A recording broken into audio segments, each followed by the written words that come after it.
I can do that.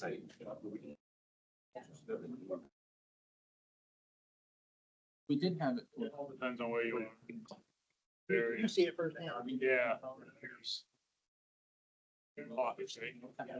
Again, pockets that are. Yeah, mine. Look.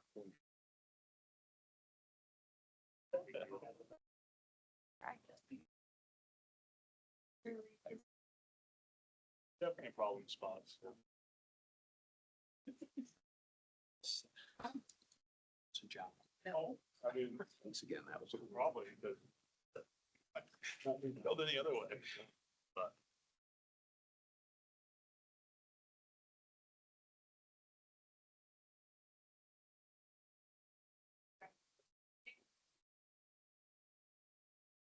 Okay, good evening, everybody. It's 5 o'clock, so let's begin the June meeting of the Vermont Fish and Wildlife Board.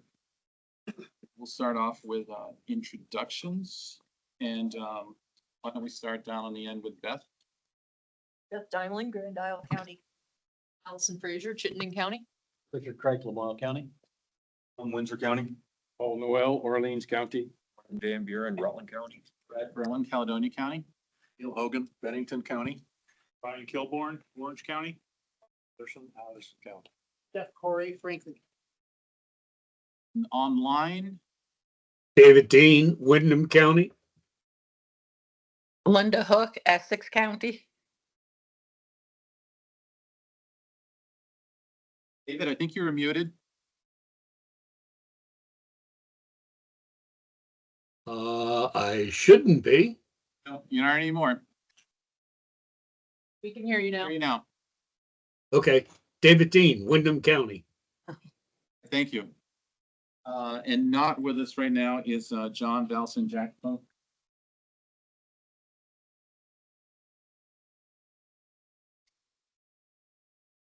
I'll turn it over to you and introduce your department. Great, thank you. My name is Andrea Shortsleeve. I am the Commissioner of the Department of Fish and Wildlife, and I will go to my left here and Major Jenna Reed. Justin Stedman, Director of the Warden Service. David Sawsville, Program Manager. Don Austin, Director of the Wildlife Division. Nick Fortin, Deer and Moose Project Leader. Saunders, Wildlife Division. Hannah Smith, General Counsel. Ellie Thomas, Director of Outreach Division. Cassidy McMahon, Summer Law Clerk. Abigail Connolly, Principal Assistant. Bella Klein, Field Warden in the Randolph District. Les Buller, Central Lieutenant.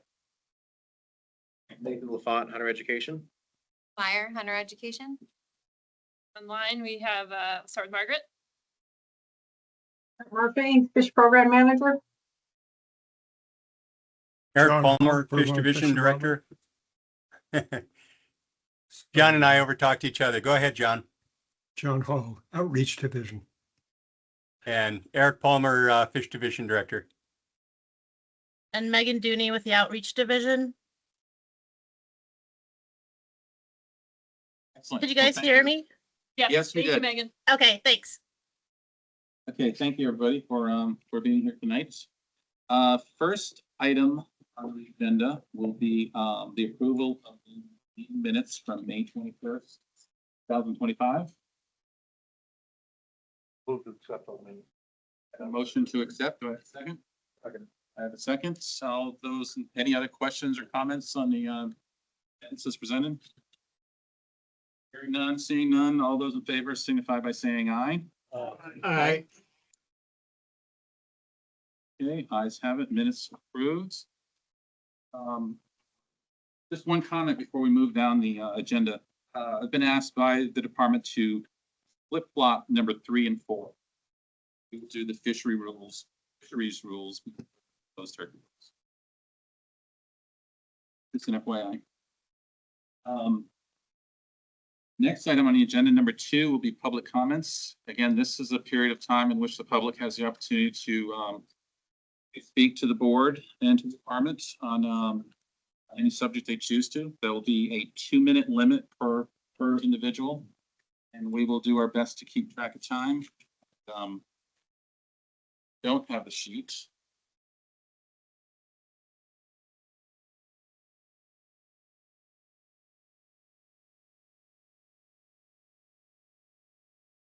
Okay, first on the list will be Justin Lindholm from Mendon. Justin? At the first public meeting, where several proposed deer rule changes were explained, the Fish and Wildlife Department started by stating that one of the reasons we have to take more does is because of a study done in Delaware, stating that there is almost negligible death of fawns by predation. But an extensive study recently completed in Pennsylvania reveals the opposite, where 2/3 of fawn deaths are the result of predation. In that study, many pregnant does were collared and locator devices were inserted in their vaginas. Right when the fawns were born, the locator devices popped out first, allowing researchers to locate the fawns and collar them with tracking devices. This very well designed but expensive research approach negated the nagging problem of first finding the live fawns and then later finding the dead fawns. Partly because the department believes there is almost negligible predation and therefore too many deer, they are proposing 6 new regulations to harvest more deer. If the department overdoes the deer harvest in the next couple of years because of these regulations, like they did in the 1980s, hunters as well as the legislature will look at the results as needless killing of deer. Let's be careful here tonight, especially about allowing does to be taken during the rifle season. Thank you.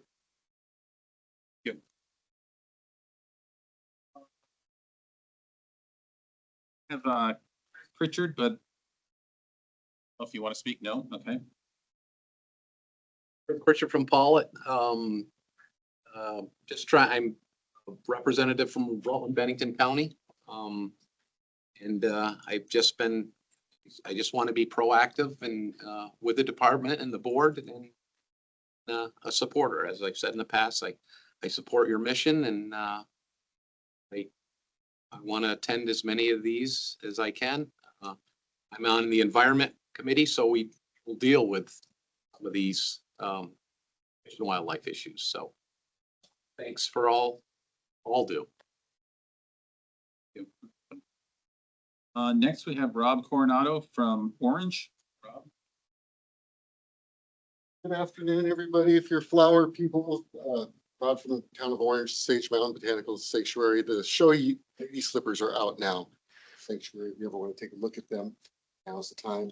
I'm here to speak to 122 fisheries rule. I'm speaking as an angler. I myself am an angler. I'm speaking specifically to the amendment that's made allowing up to 50 yellow perch to be taken. I participated in the public process. I went to the meetings. I was one of the 101 people who expressed support for the reduction in the limit versus the 34 who were opposed to the reduction. I've also taken a look at the Wisconsin research paper on panfish, which I highly recommend board members read. I found it in the Scientific Angler magazine. It's Wisconsin's Great Panfish Experiment. It talks about a lot of the science behind the reduction of these limits is to allow the fish to get bigger so that when we do take reduced fish, we get meat to take home. I've fished a couple times. I'm not a great fan of cleaning 50 fish in cold lake water. I'd rather clean larger fish. So I just want to encourage the board to vote no on 122 and to hopefully file a motion to go back to the board's original recommendation. It's following the science. It will hopefully ensure that the #1 species that's pursued, yellow perch in Vermont, continues to be a resource that we can manage for a long time rather than having to face a radical decline. Wisconsin has a much lower limit. 25 is even questionable. So a lot of states are going down to 5, 10, 15 fish. So really 50 is really against science. Thank you. Thank you. Next we have Bob Galvin from Richmond. Hello, everybody. My name is Bob Galvin, currently living in Richmond. Wanted to start my public comment by thanking the department, particularly John Austin, Jens Hilke, and Bob Zano for their presentation about Vermont conservation design last month. I feel like it was, very informative and just really appreciated that discussion happening in this room. Secondly, I also would like to register some disappointment about the yellow perch rule. It seemed to me, being at this meeting, being an observer, that the empirical evidence was such that there was justifiable grounds to reduce the limit of yellow perch. And the board decided, kind of contrary to any evidence that was presented to the board or to anybody, to kind of fall in line with those recommendations from the department. So yeah, just wanted to again register that I think that that is a decision that was not really in line with any science that we know about right now. Seemed to me to comport very much to individual board members' preferences about these various issues. And then finally, just wanted to make a plug for all of our public lands right now that are on the chopping block in the federal budget. All across the United States, public lands are under attack. So I just really want to encourage folks to connect with various organizations, their legislators, their federal delegation, to say that all of us, you know, hunters, non-hunters, bird watchers, anglers, all of us care deeply about public lands, and just again want to express my love for those public lands and my hope that all of us here do some additional advocacy to attempt to protect them. Thank you very much. Thank you, Bob. That's all I have on the list for public comments. Is there anybody online who would like to use 2 minutes for public comments? Okay. Not seeing anybody, Abigail? Okay. Thank you.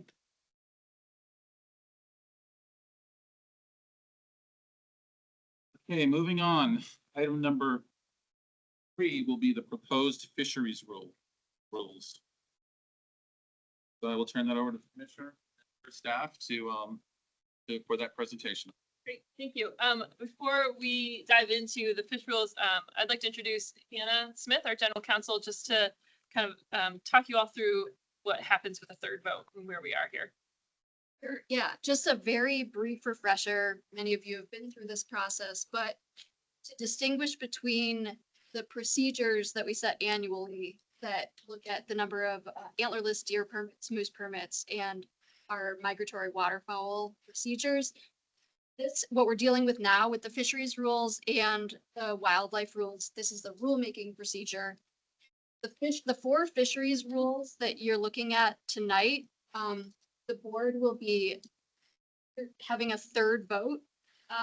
LCAR approved the rules as the board proposed them at their meeting in April. So LCAR approved the 4 rules without objection, and your role tonight is on the third vote to adopt those rules or not. If changes are made, we will need to go back to this process at this point because LCAR has approved the final rules as written. With the deer, moose, turkey, and carcass import rules, we're looking at a second vote. So the public comment period is closed now. Nick will present information on public comment that was provided during that period and our summary of those comments.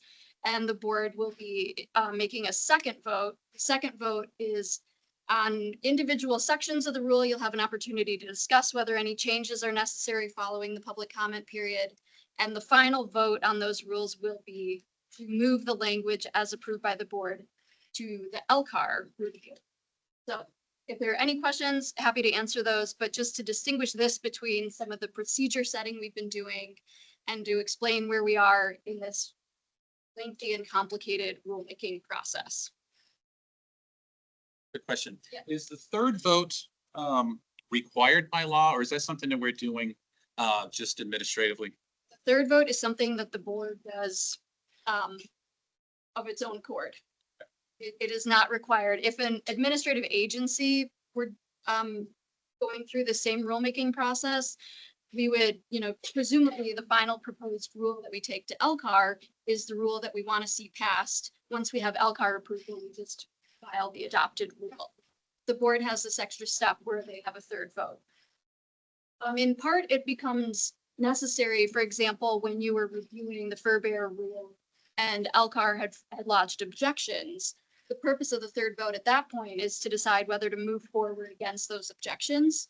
So it's an opportunity for the board to again look at Elcar's comments as well as public comment, but there is no legal requirement for a third. Technically, under the APA, you can file the rules as approved by Elcar without that final step. Thank you. We don't approve a third, that goes back to hearing. Honestly, I've never seen a rule revised without a rule that's approved by Elcar, then revised after that approval. Typically, post-Elcar discussions are related to an objection that Elcar made. But yes, if we were to change the language from what Elcar had approved, we'd at the very least need to go back to Elcar with a revised rule. Not necessarily public hearings again, right? The proposed revisions were related to what was commented on under the proposed rule. We wouldn't need to initiate a new comment period, but we would need to get Elcar's approval again if we made changes after their initial.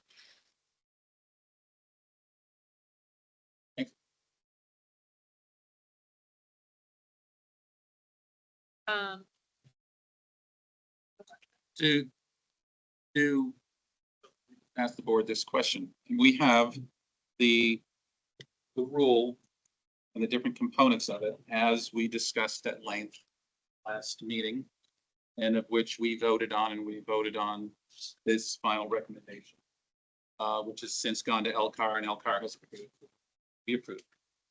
So as Hannah was just saying, now it comes back to us currently, and we have a choice. We can either discuss it, have it be presented to us again, or we can just vote on it and accept it as a third vote and move on with it. Does the board have a preference before we get into a full presentation again of what the rule changes of how they want to proceed? Anybody have any comments? I have a question.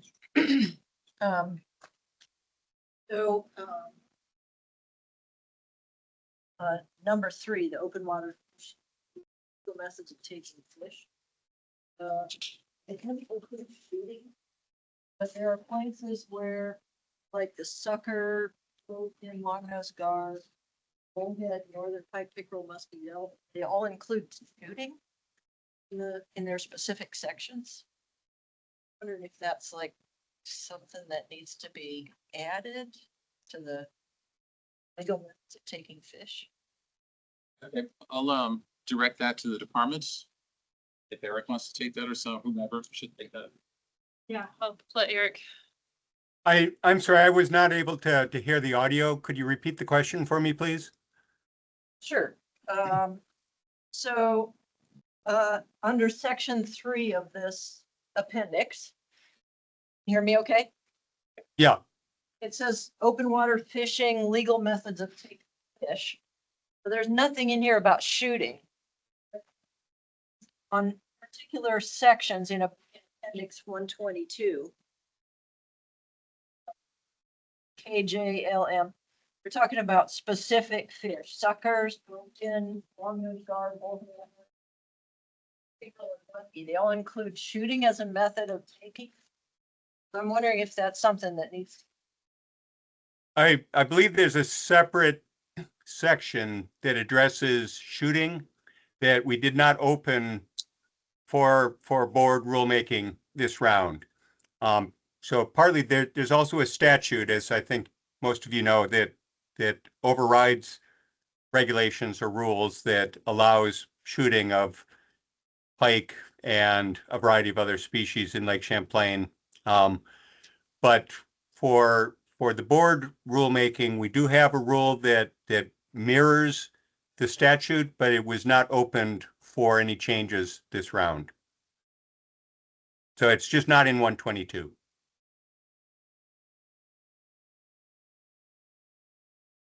If I might, Mr. Chairman. David? to that issue, I was successful in getting a bill passed the House ending shooting fish, but it died in the Senate. This was several sessions ago, but I don't know what the members' concern is about it, but I think it's sort of an insult to allow shooting fish when in fact, when you take hunter education, you are not supposed to shoot into water because of the possibility of ricochet and deflection. And yet we have a statute, Eric's right, this is not by rule, this is by law, that allows for shooting fish. Anyhow, I've taken enough time. Thank you, Mr. Chairman. Just out of curiosity, are people that shoot fish required to use non-lead shot? No, they're not. And just to add a little history to what David was saying, it used to be under board authority.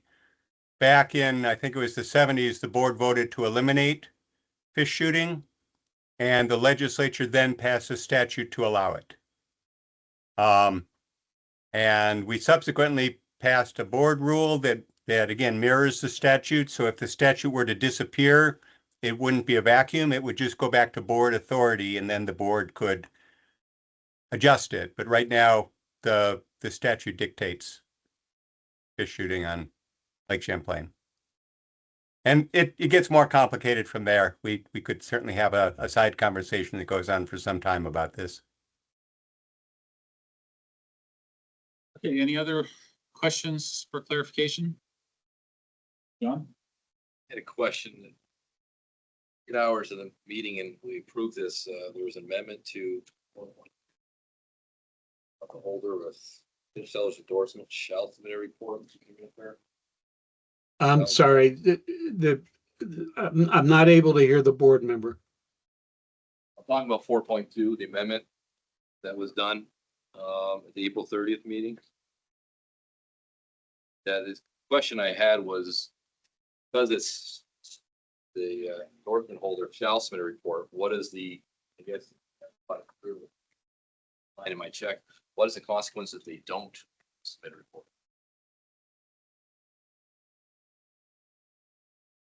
Making that a criminal offense? Are we making the citation? I mean, what are the consequences of what we decided that night? I might pass it to the colonel. Do you think seller's endorsement? The commercial angling rule, there was added language. It was proposed as a new section, then it was added into 4.2, which is existing language, and it requires that fish sellers submit a report similar to the fish buyer's report documenting pounds and species taken or sold. There's statutory language that says biological violations will be a no point civil ticket. That's yeah. All of our biological requirements are no point civil tickets. Zoom, it would fall under that, but I'm not exactly sure. I'm just. Yes, based on the language, it is the purpose was to collect biological data on the type of fish sold by commercial anglers. So I would classify it as that. We don't, correct me if I'm wrong, but we don't discuss, we don't have any authority over any fines and penalties relative to fish and wildlife regulations that are not followed. In terms of enforcement? The board, in terms of setting or determining what the fine or penalty is for not following any of our regulations. That's correct, yeah. It's otherwise established in statute. My question was, are we creating something that creates something? The law of unintended consequences. If we do something, person, so we setting someone up to the severe consequences. Maybe we didn't consider. That's all. I was just wondering because again, it was at the late hours and kind of. I just was wondering because I know there's different penalties, violations.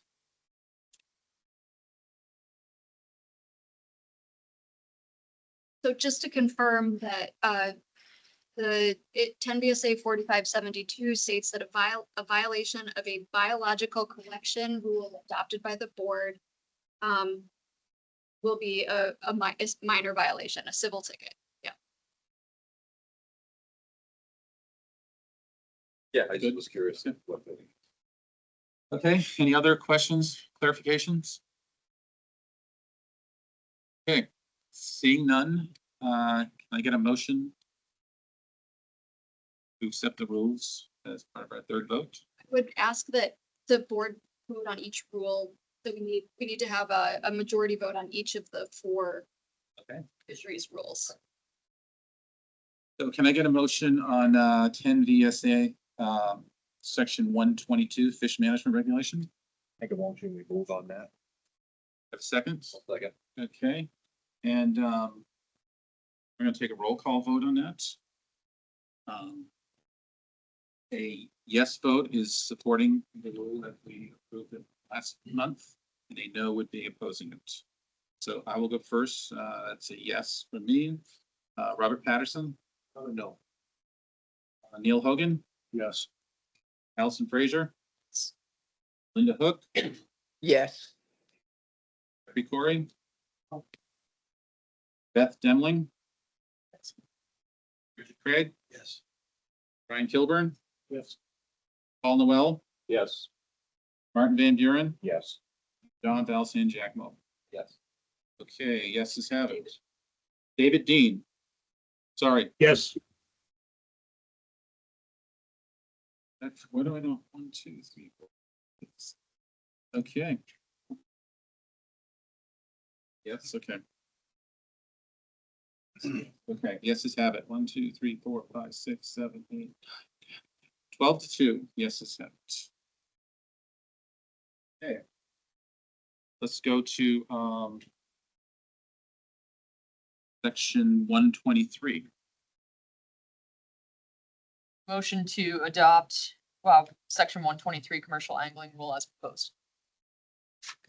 Second. I'll take a roll. Yes, Robert Patterson. Neil Hogan, Yes. Allison Frazier. Linda Hook, Yes. Jeff Corey. Beth Denling.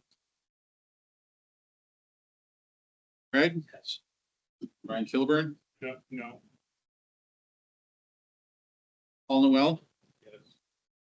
Martin Van Buren, Yes. Don Val San Giacomo, David Dean, No. Burnham. Yes. Okay, the yeses have it. 1, 2, 3, 4, 5, 6, 7, 8, 10 to 4.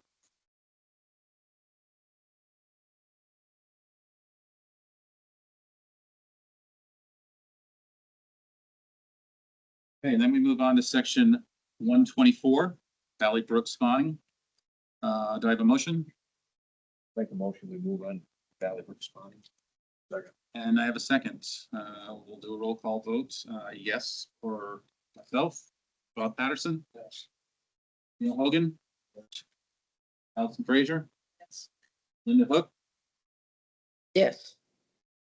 Jeffrey Corey, Yes. Beth Demling, Yes. Craig, Yes. Brian Kilburn, Yes. Paul Noel, Yes.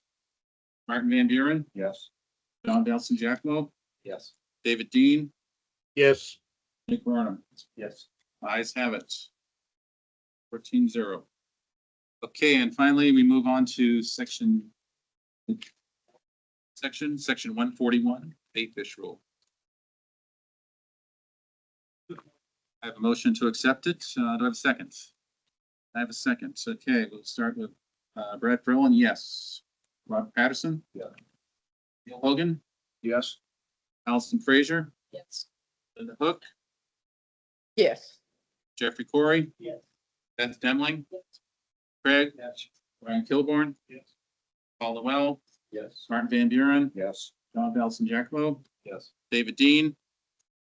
Yes. Nick Burnham? Yes. Ayes have it, yes have it, 14-0. The rule pass, sections pass as voted on and agreed and accepted by. Okay. So these rules now will be adopted as voted on. Right. And I believe they will all have effective dates of January 1, 2026. For the next seasons.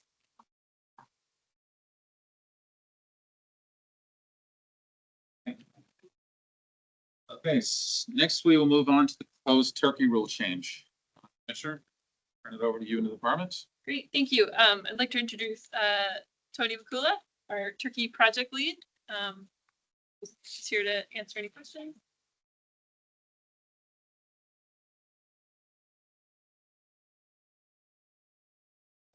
Go ahead.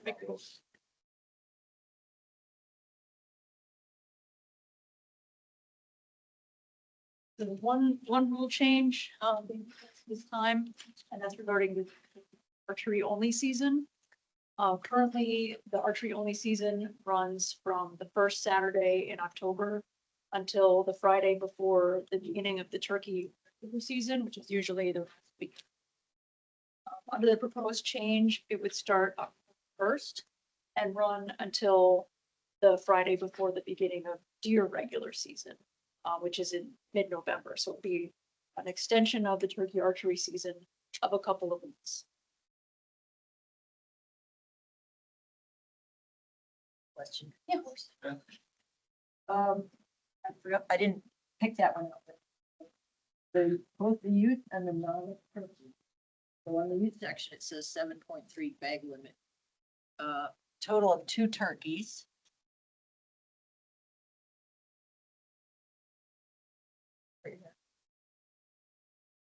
Bearded turkeys during that season. So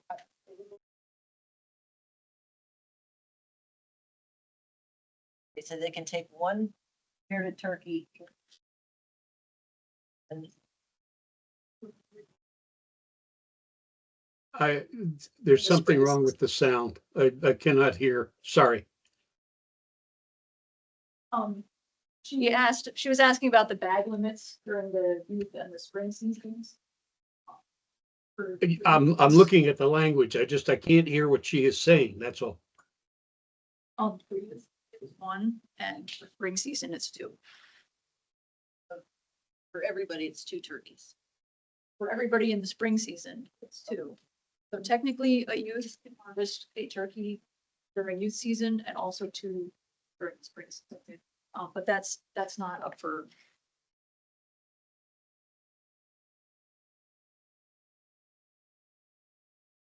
Any other questions?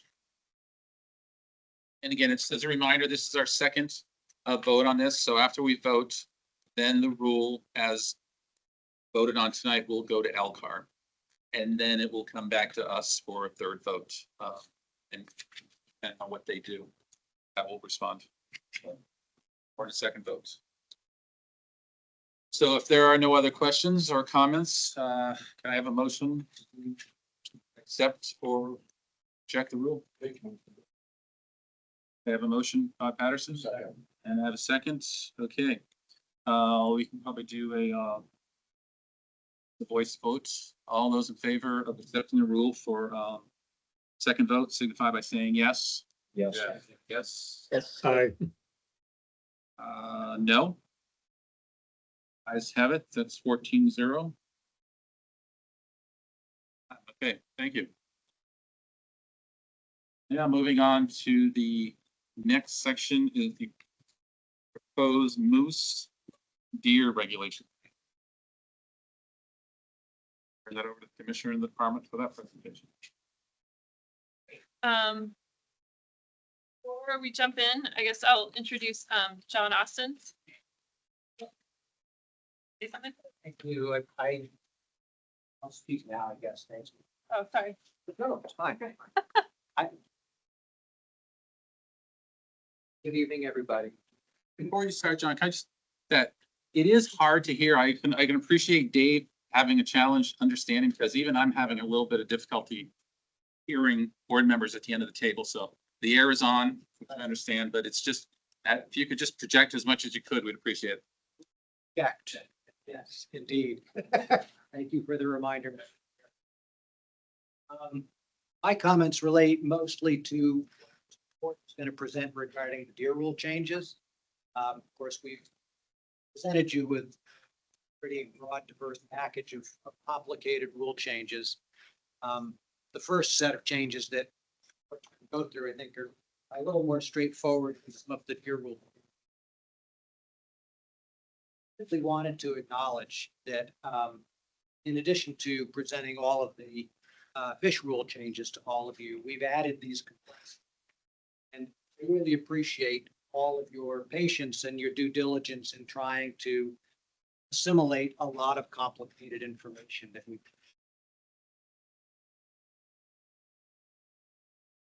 realize that some of what we've proposed is perhaps considered by some a little unique in the context of some of our history with deer hunting. Speaking, of course, with respect to harvest of does during the regular rifle season. I know Vermont has had a complicated history around that sort of activity. I want to assure you that, and I think you all appreciate the science that we deliver to you to try and guide objective decisions regarding the health, well-being of the state's deer herd. That is our job, and it is first and foremost in our minds. So we would never propose something to you that we thought was reckless or that was not in the best interest of the deer herd and everybody who enjoys and appreciates deer and wildlife in the state. That is front of mind for us with everything that we bring. Just wanted to assure you, as we have presented you with so much, and some of it may be viewed by some as arguably contentious, that we wouldn't do it if we didn't think that it was important, necessary for the health and well-being of the state's deer herd today. I'm not trying to, it's your decisions one way or the other. You have your responsibilities and we respect that. I just wanted to assure you, we take this very seriously. Understand that what we're presenting to you is complex, a lot. So just wanted to put that out. Thank you for your patience and I also wanted to just express my gratitude and appreciation, Mr. Fortin, Mr. Sawsville, all of our service division, General Counsel Hannah Smith, Commissioner Shortsleeve for all of their hard work. It's taken a lot of people on this one to get to this point. In addition to all of the citizens of the state express their views and opinions. It's really complicated, those rule changes. So I just wanted to offer those to all of you as sort of a pretext to the conversation tonight. Certainly respect your views and opinions, and I'm sure all of you receive from your constituents. So with that, Nick, I'll turn it over to you. Conversation.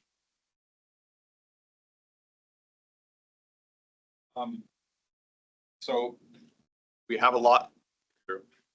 The 3 rules, I just voted on 4 fish rules, because it's less than that.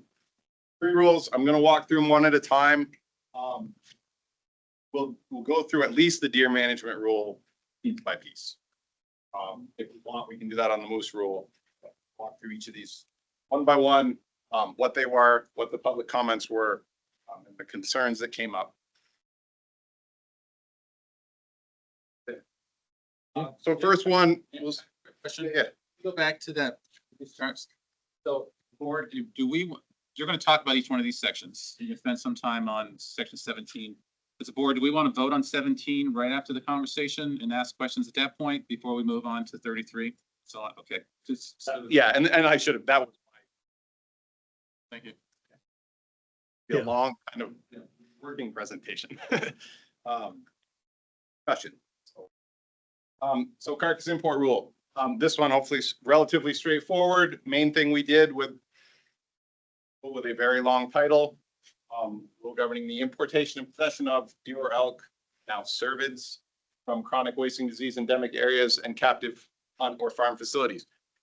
Primary thing we did here is change the words deer or elk to cervids and provide a definition of cervid, trying to make this rule match current science, which is all members of family Cervidae, the deer family, are susceptible to CWD. They should all be included in this rule, not just deer and elk. I will point out, when you have the actual rule language, since your first vote, we added some language at the very end, which essentially exempts in-state cervid farms from this rule. Odd scenario where that came up, but Hunter Ed actually had an issue with it, attempting to get deer to demonstrate field dressing. But because it came from a captive cervid facility, there was a question about whether this rule would apply. They had a whole deer carcass. Just clarifying that an in-state facility, technically they're under Agency of Agriculture authority anyway. So as long as they're compliant ag rules, rule does not apply to in-state facilities. Avoiding kind of a jurisdictional conflict there, essentially. We have, I believe there are 9 captive cervid facilities right now. They're all, I don't know, 4 that are like red deer or 1 fallow deer that sell meat venison from their facility, and then the rest are like as 5 fallow deer here. Very minimal, but any questions on this one? For those situations that are, and this is a farm question, but are they more susceptible or less susceptible than our regular? They are so contained all the time. Captive cervids they're not more susceptible, but because they're at higher density, these spreads a lot quicker if it gets into a captive facility.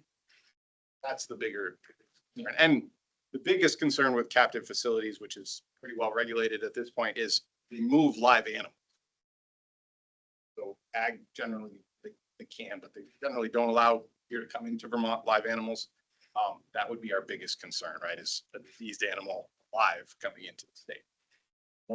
The easiest way to bring it. Okay, any questions for Nick?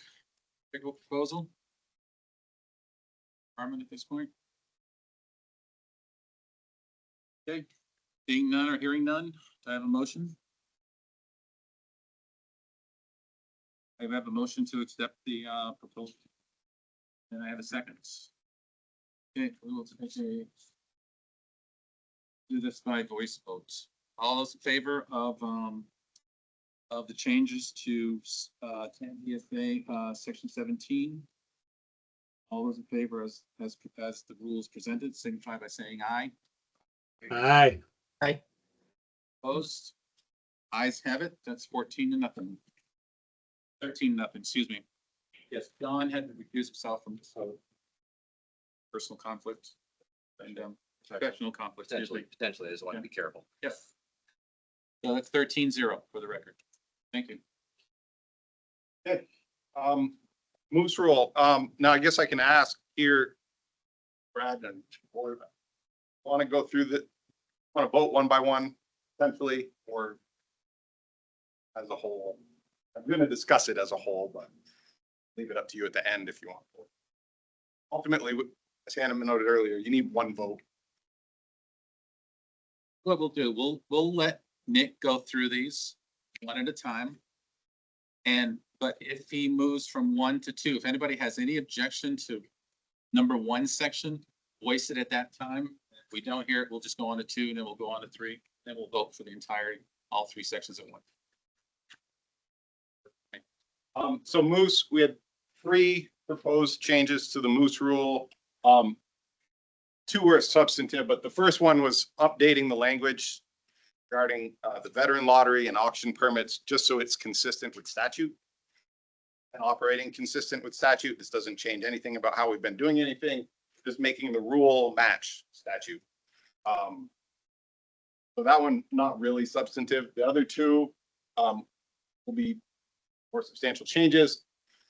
Establishing a special opportunity season. So just so everyone remembers or is clear, what we're calling a special opportunity season, or what we call special opportunity permits, are permits issued actually by the commissioner to individuals with a life-threatening illness and sponsored by a charitable organization. Most often, not all the time, but most often that is hunt of a lifetime. And so what this is doing, this special opportunity season, is allowing these typically three, or more than three individuals to hunt during our archery season, peak of the moose rut, the first 7 days of October, but with a gun. So allowing them to use a gun part is why this is a separate season, rather than having them use a gun during archery season, which is very complicated. So that's what that one is. That is in response to a petition requesting that change, supported by Hunt of a Lifetime. And so I'm going to just list these first, and then I'm going to get into the public comments. And then the other change was extending the length of the regular season. So currently our regular season is 6 days long, starts the third Saturday in October, and so that makes it end on a Thursday. Odd time to end a season. We propose to add 3 days, so it would include the weekend after. It would be 9 days long. More logical, gives hunters a lot more flexibility, especially the folks who can't get time off during the week. They would at least have 2 weekends to hunt. But if they can get the week off, hunt extra days. The main reason for us, though, is that a longer season makes our harvest more consistent, our success rates more consistent, so more predictable then, right? Not trying to kill more moose. We still control the number of permits. It's just making it more consistent year to year, more predictable year to year. So the major comments that came up on the moose rule, there were 4, and this is basically coming right out of the responsiveness summary. The only concern that ever came up, and these weren't super common, but these are the ones that were raised. The only concern that came up regarding the SOP season was people concerned about hunters with guns and hunters with bows in the woods at the same time. Which there's no data to suggest that's actually a safety concern. And frankly, when you're talking about 3 hunters that are always accompanied by experienced guides in an area, at least currently, in an area of the state where bear hunting is going on and is extremely popular, and grouse hunting is going on and is extremely popular, do not feel that adding 3 hunters with rifles, even though they're pursuing moose, changes anything about hunting. So that was the only one on the SOP season. The other 3 relate to extending the regular season. Some folks were concerned about if success rates are higher because of a longer season, that means we'd have to issue fewer permits, kill the same number of moose, which would be correct if success rates are higher. I do not expect success rates to be higher than our long-term average. I expect them to be higher than the previous 2 years, which were heavily impacted by poor weather conditions.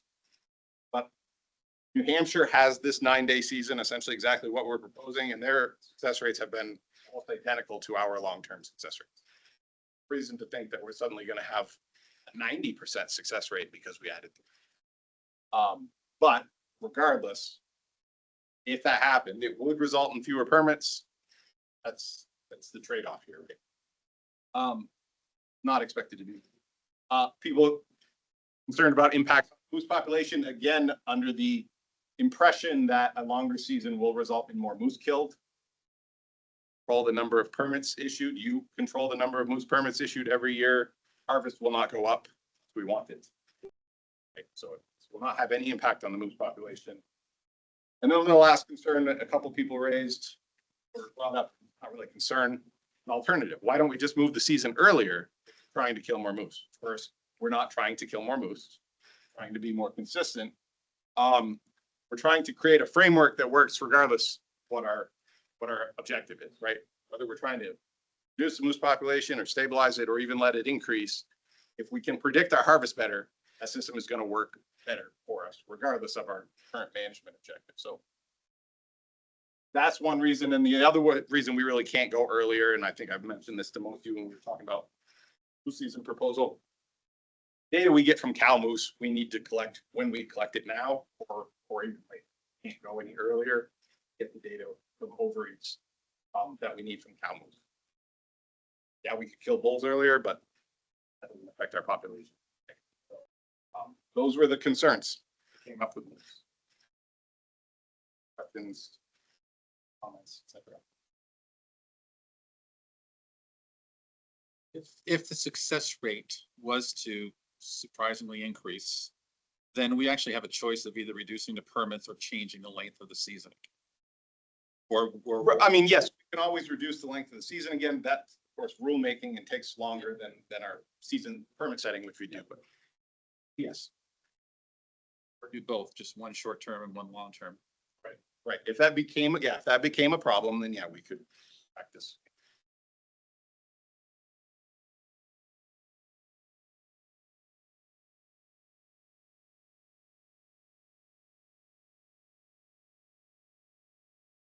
Question, Beth? So say you're not trying to kill more. Per mile sections, right? So you are trying to reduce the population. So yeah, but these are separate things, right? That we do for our permit allocation. Right? And this is just setting the framework for our hunting season. How long is our season? What seasons do those permits work within? But killing more moose is a hopefully very temporary objective. Within a year or two, won't be trying to kill more moose. And so we want a framework that works regardless of that short-term objective.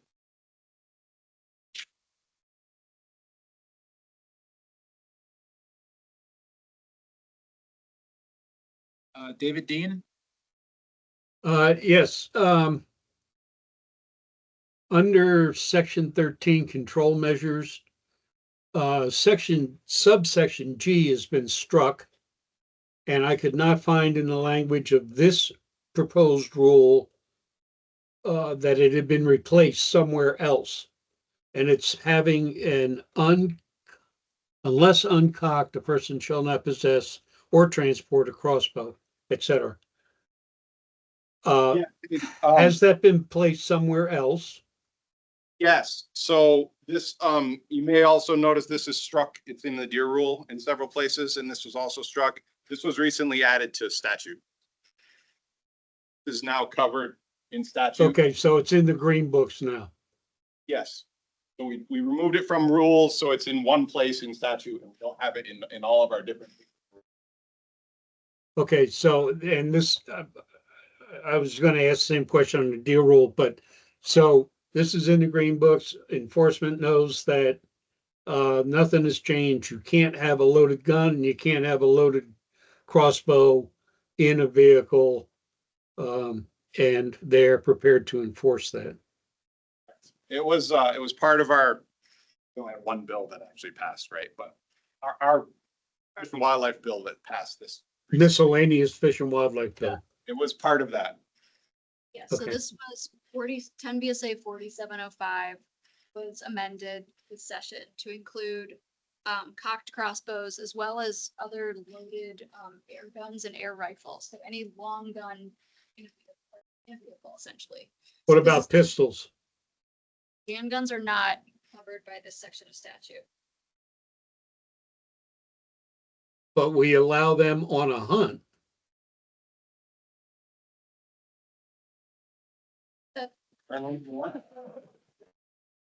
Bill 10 has never addressed pistols. It's always only applied to long guns. There are no requirements around loaded handguns in Vermont relative to hunting and fishing. Except for, But- with But like, in you can't fact, you can carry a handgun even in the archery season. You Is can that carry a correct? handgun in archery, yes. Correct. Okay, well, I don't want to get into a discussion about guns, but at least this language is now in statute, and that answers my question. Thank you.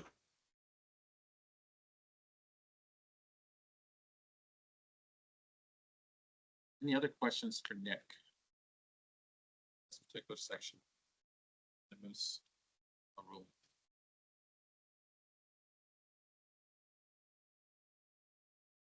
If not, then I think we're looking for a motion to accept the recommended changes. I'm sorry, Mr. Chairman, I do have one other question. Okay, go ahead. In section 18, special opportunity, 18.2, special opportunity permit holders may choose to hunt during the regular season or the special opportunity season. Can they hunt in both? That language says they cannot. No, they can only hunt in one. They have to pick, they have to choose. And how do we enforce that? When they apply for their permit or receive their permit, they have to choose which season they would want to hunt in. They are stuck in that one season. And enforcement is aware of Yeah, the it would choice be and part then- of their, it would be part of their permit. Essentially, it would be probably listed on their permit which season. Okay, thank you. We have a motion to accept the changes as presented. The moose rule and rule. So moved. Okay, we can do this by voice vote as well, I believe. All those in favor of the recommended changes to the moose management rule signify by saying aye. Aye. Aye. Opposed? Ayes have it. 0. Okay. Our next. Moving on. 1, 2, your management rule. This one we're going through one at a time. But just so we're all on the same page, there are 7 proposed changes, 7 that we proposed originally. Changing the dates of youth weekend, establishing expanded archery zones, reinstating the antler restriction in WD1, allowing hunters to hold 2 analyst permits at one time, hunters to take $2 per year, certain conditions are met, allowing analyst permits to be used during the regular season, removing the archery season closure during the regular season. This is the order I plan to go through them in. It's basically the order they are in the responsiveness summary. I think I switched 4 and 5. My goal here was least discussion to most discussion. Except remove the archery season closure during the regular season is sort of contingent on whether or not antlerless permits pass or related. So that's why that's after. And I threw on there the petition that we received during the process to extend the December muzzleloader season. We'll discuss that last. As you may have noted, if you caught that part in the responsiveness summary, we're taking a neutral position on that petition. We have some concerns, but we also don't expect it to have, if any, impact on harvest. The main concern we have is that it is not an alternative to our proposed changes. Why it's last, because the discussion we have depend on how the rest of this. So Nick, you're gonna go in that order. Are you gonna have more specific? Should we be following along the responsive survey? Is that what you're saying? Probably in the responsiveness summary will be the easiest way to follow along the comment, what the comments were and concerns that came up. Should have the dated. The rule language, yeah, it's not, not in this one. And frankly, some of these things, they're disparate parts of the rule that affect certain, so it's a little confusing in the rule language. Oh, is everyone understand how to follow along with this? Okay. And if you get lost at any point in time, just stop us and make sure that we are back all on the same page and you know. Will take as long as we need to take through this, but we're going to go through them one at a time. So we can discuss the language around any one of them if anyone has questions as we go through it.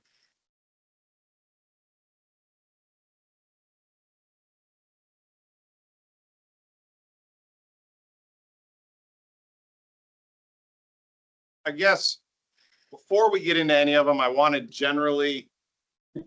comment on public comments.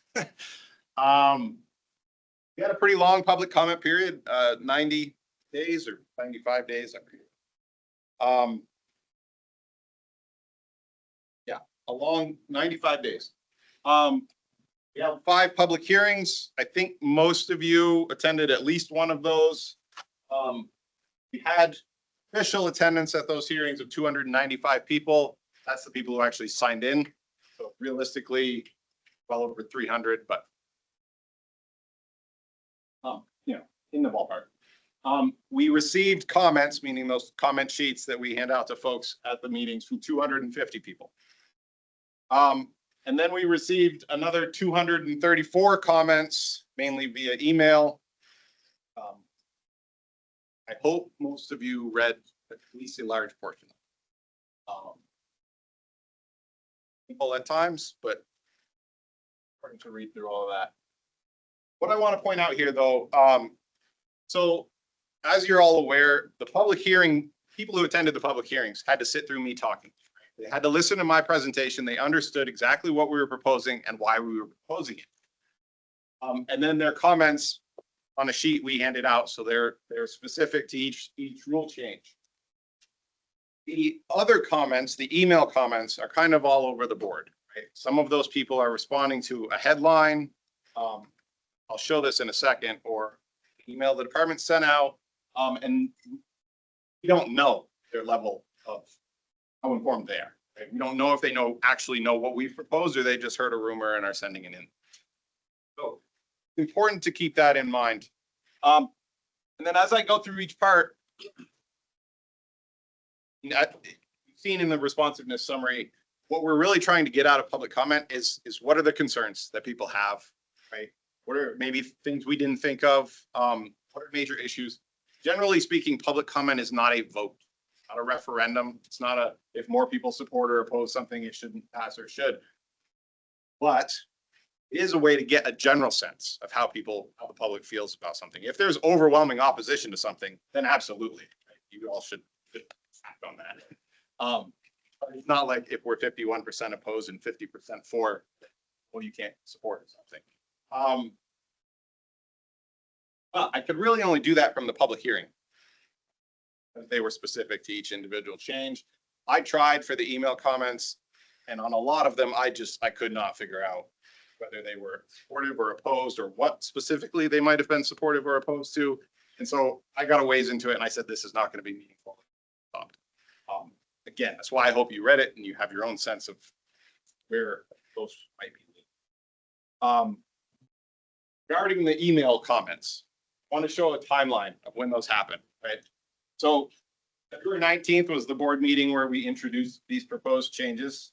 You can see a couple big spikes early on and then kind of tapered off to nothing. First spike was in response to first press on this, which was a BT Digger article. And then there were a couple other, there's a CAX news segment and something there, but most of those emails were responding to that article. So they are as informed as that article was informed, which depending on whether you know our hunting regulations or don't. There wasn't a lot of information on our website. And then the next spike was following a department email blast ahead of the March meetings. And most of those are a direct response, like someone literally hit respond, they were thinking at the time, to that email. That email only listed 3 of the changes. So, those are also limited in what they're responding to. And then you see the public March hearings were here. My presentation was online following week. Comments pretty much tapered off after that. Little spurt before the May meetings. And then a handful of folks who must have had a reminder in their calendar and hit right at the end. But just, again, more context, what you're getting from email. So on to our changes. Let's ask a quick question. So that creates a challenge because people don't have all the information before they start forming an opinion and feeding you the comments that they have. So can we do a better job of getting out ahead of that? And as we discuss and vote on the rule the very first time, make sure that we present a full picture of what the rules are and really what the implications of the rules are, a more complete vision and purpose of the rules. So I think we could probably always do better, right? Probably by the time that VT Digger article came out, the summary document, which I don't have here tonight, but you know, there was a several page summary document that you all received at the first meeting that kind of explained somewhat briefly, but explained the reasoning, what eChange was and the reasoning behind it. That was available on our website. And there were links to it in these press releases. Problem is, as we're all aware, people don't actually bother to read all of this information. But I do agree with you. I think we could probably have been ahead of this and really had this stuff front and center and available to folks right from the beginning. But it is really, we struggle with this. Several folks in this room know a lot because people just put the information out there. They don't read it. It's tough. The department email blast, what were the 3 rules that were? I would have to go look. I know it was antlerless permits in rifle season. I think the expanded archery zones there. I'll tell you, second buck. Yes, if I had to pick 3 to put in there, probably what I would have picked. So. But to Nick's point as well, there was information in that email to allow you to review entirety. There were lots of links. And some of those people absolutely did review. Like clearly they knew parts of the rule that they had to go look at it to find, right? Bulk of them did not. One other quick question. Has there been, in terms of getting information out, has there been any like partnerships forward with like VHA or these other groups that have really mass mailings? Good, you know, good connections throughout the state. Working with them. I'd have to ask our outreach. We work with VHA, but not on my. And Frank, I mean, I connected with BHA to ask them to provide an effort to like send a blast out prior to our fish rules, and that they included heads up for this stuff. So. Go up to all licensed. Yeah, I mean, that email blast. Lists are informed by our licensed sales directly. We're gonna reach more hunters through our blasts. The other. I must go to the spam account. I don't. Your email's up to date in your license profile. Yeah, a lot of them go to spam. It's worth mentioning that we were going to propose these changes and bring it to the board. Part of the survey that was done to all statewide hunters included questions that were related to this. And I think that's how we're getting a feel of what we're interested in instead of just the comments that come in. Remember that too. Right. I mean, it's not just the comments after we whole process that goes into it. If we're doing our jobs right, we have a general sense of how people feel before we have something.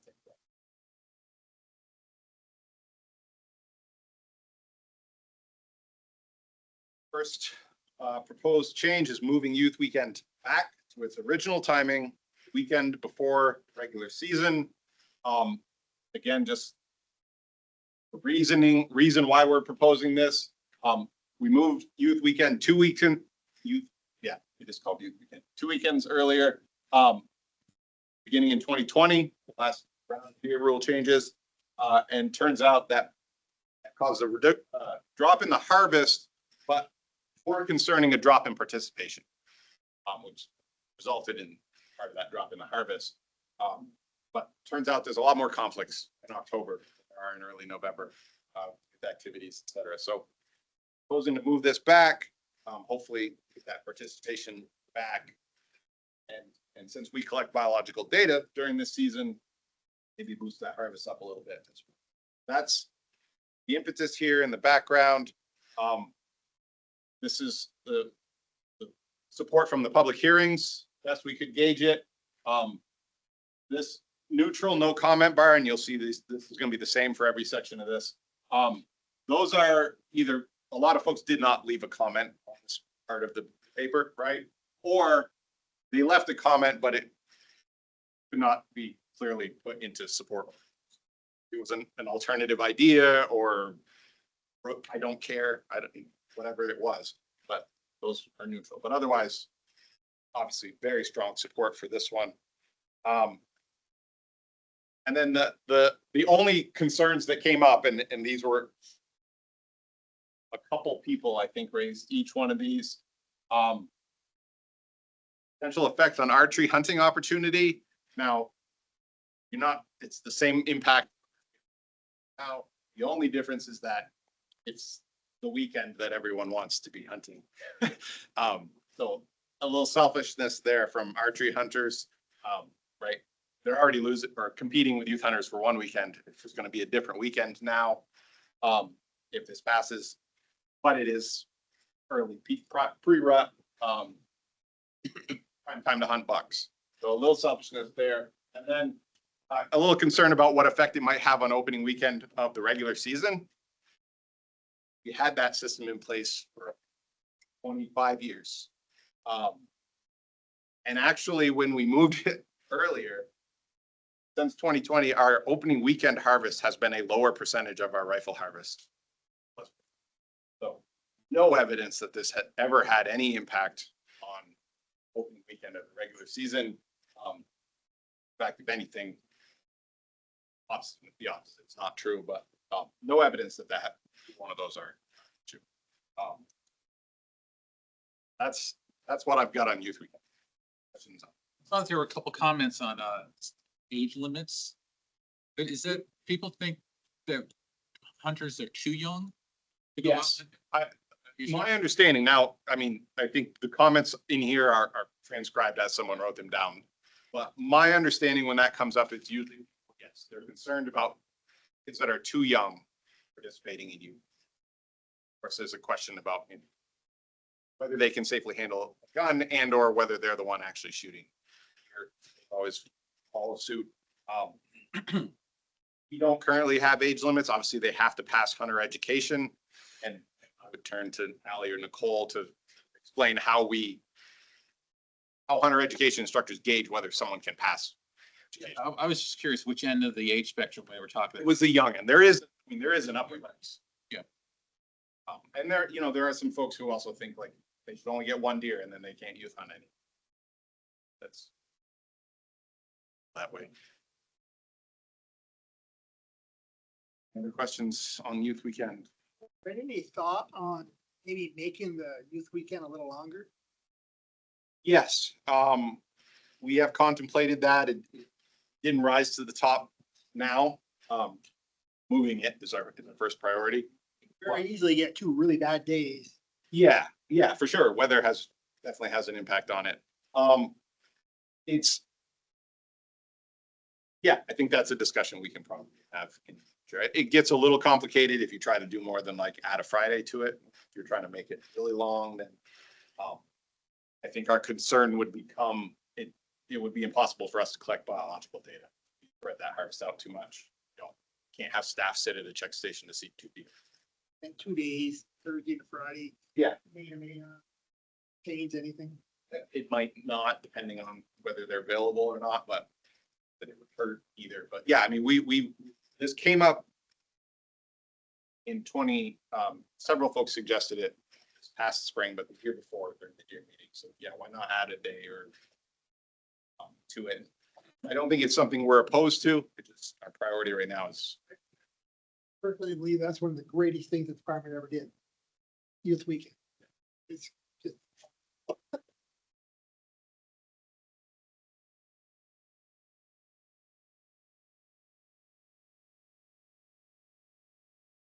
Okay, so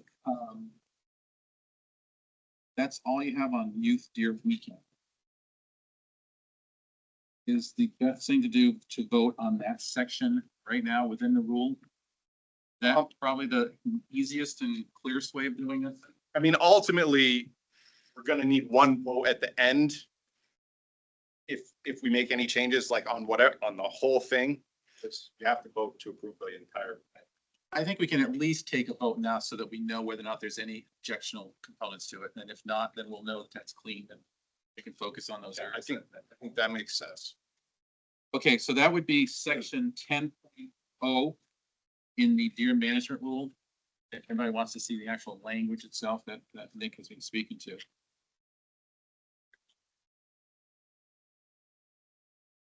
Change is literally changing one word. For a motion? We will be looking for a motion yet to accept the proposed changes to that particular section of the deer rule, section 10. Like make a motion to accept the changes in section 10 as proposed. Seconds, or any Second. other?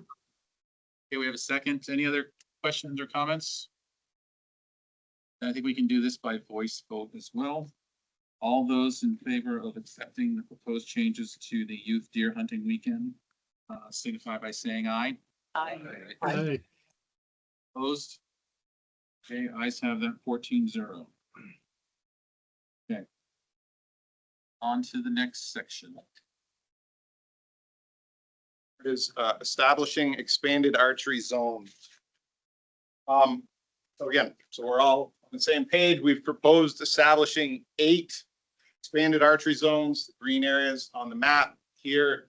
They are primarily developed areas around our major cities and towns. The exception being the MUA and Plain Islands, where we need to kill more deer. Throwing everything we have at. So within these zones, archery season will begin September 15th. It would be antlerless deer only till October 1st when the regular archery season. So essentially, the only place to hunt during a portion of September will be in these areas where we either already have a lot of deer-human conflicts or there's potential to have that. And we cannot really effectively manage deer with one. Again, A is sort of an exception, but here's what we got from the public hearings. There were a few comments, email comments related to this one. Most of them brought up top concern here, which is going to be difficult to get access to land. Yes, agree. However, someone can get access to land. I want them to go in there and kill as many deer on that property as they can. So yes, I agree. It's going to be difficult. These are fairly developed areas, small parcels of almost entirely private land, most of them. But some people will be able to get permission in. The other things that came up, some folks are like, well, why not open archery statewide on September 15th? That would not accomplish our goal of focusing our harvest in these developed areas, right? If people have other better choices, they're going to hunt in other places to find these areas. So we're going to see how this works. I'm hopeful that it will at least focus some harvest in these areas. Maybe we consider that in the future if this is a total failure, but for now, if this is going to work, it has to be only these areas. And then the last concern that came up regularly is that this might create conflicts between hunters and non-hunters. Yes, probably, conflicts is probably not the right word. It's certainly going to create more interactions between hunters and non-hunters because you're encouraging hunters to go into a developed area. They're more likely to interact with hunters. Whether those are positive or negative interactions is largely up to the hunters.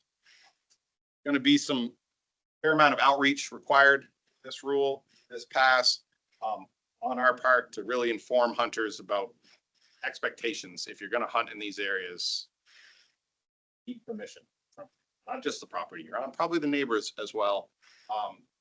We'll figure out exactly what that is, but we're going to have to do some messaging here. We acknowledge that, but I don't think any of these are things we're already aware of. Has there been any outreach with the municipalities themselves There, I will say well, no, not with the municipalities themselves, with people within the municipalities. Yes, in several of them, not all of them. I think some of you might remember that this is actually concept of expanded archery zones is actually already in the deer rule. We passed this 5 years ago. We just never made any zones. Because our goal initially was, yeah, let's like work with every one of these municipalities and figure out exactly what they want. And at the end of the day, we just don't have capacity to do it. It'd be great if we could, but we don't. So just moving forward, and we'll work with them, answer questions, all that, but more important that we get this in place, and then we can kind of. Along the same lines, there's some municipalities, I think, in your zones that don't allow archery. Yes. But I will say, we will update our maps and make it clear that the ones that we're aware of, there will be disclaimers on a lot of this, that people have to know their local ordinances. The only ones I'm aware of now, Burlington, South Burlington, Winooski, and Rutland City. Those are the ones that cannot discharge a bow and legally hunt in violation of an ordinance if you actually shot at something. Cannot regulate hunting. I brought my point up was that I remember just a couple of years ago, we changed some of our bodies of water from closed to open. And when we did that, some of the lake associations weren't aware that we made that change. And although the fishermen were perfectly legal in doing what they did, it really caught the lake associations off guard because it was different. Yeah. So that was the only reason I remember that, and it created a lot of angst that first year. And it got resolved the second year because it was worked out as communicated. So if we could just avoid something like that. That's what I think that falls to us on the communication side. And we can certainly reach out to like board, et cetera.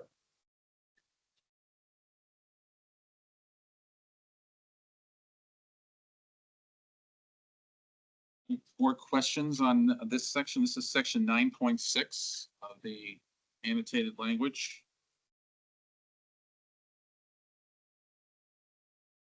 Essentially list all the areas and their boundaries. A lot of text to this one because it's describing the boundaries of each area, but.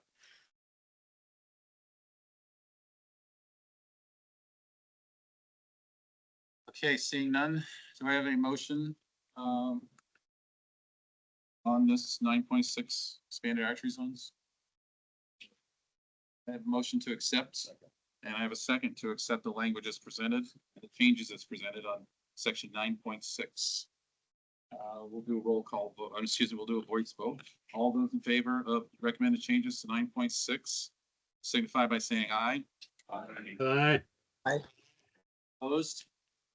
Ayes have it. Thank you.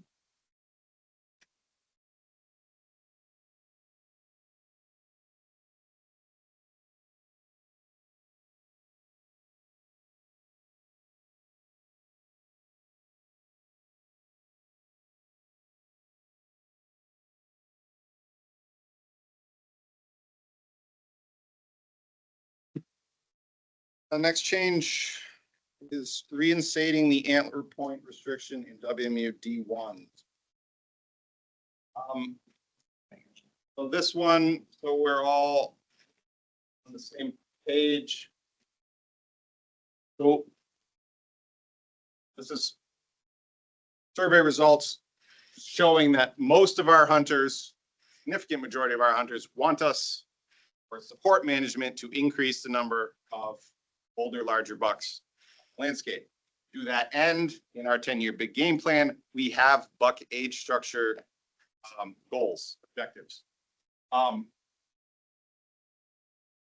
little complicated to measure buck age structure. So one of the strategies we have for ensuring that we achieve our objective is to ensure there's never more than 50% yearlings in our buck harvest in any WMU. And for the most part, we do we're not even close to that. The exception being North Central Vermont, and the only one that regularly exceeds 50%, D1.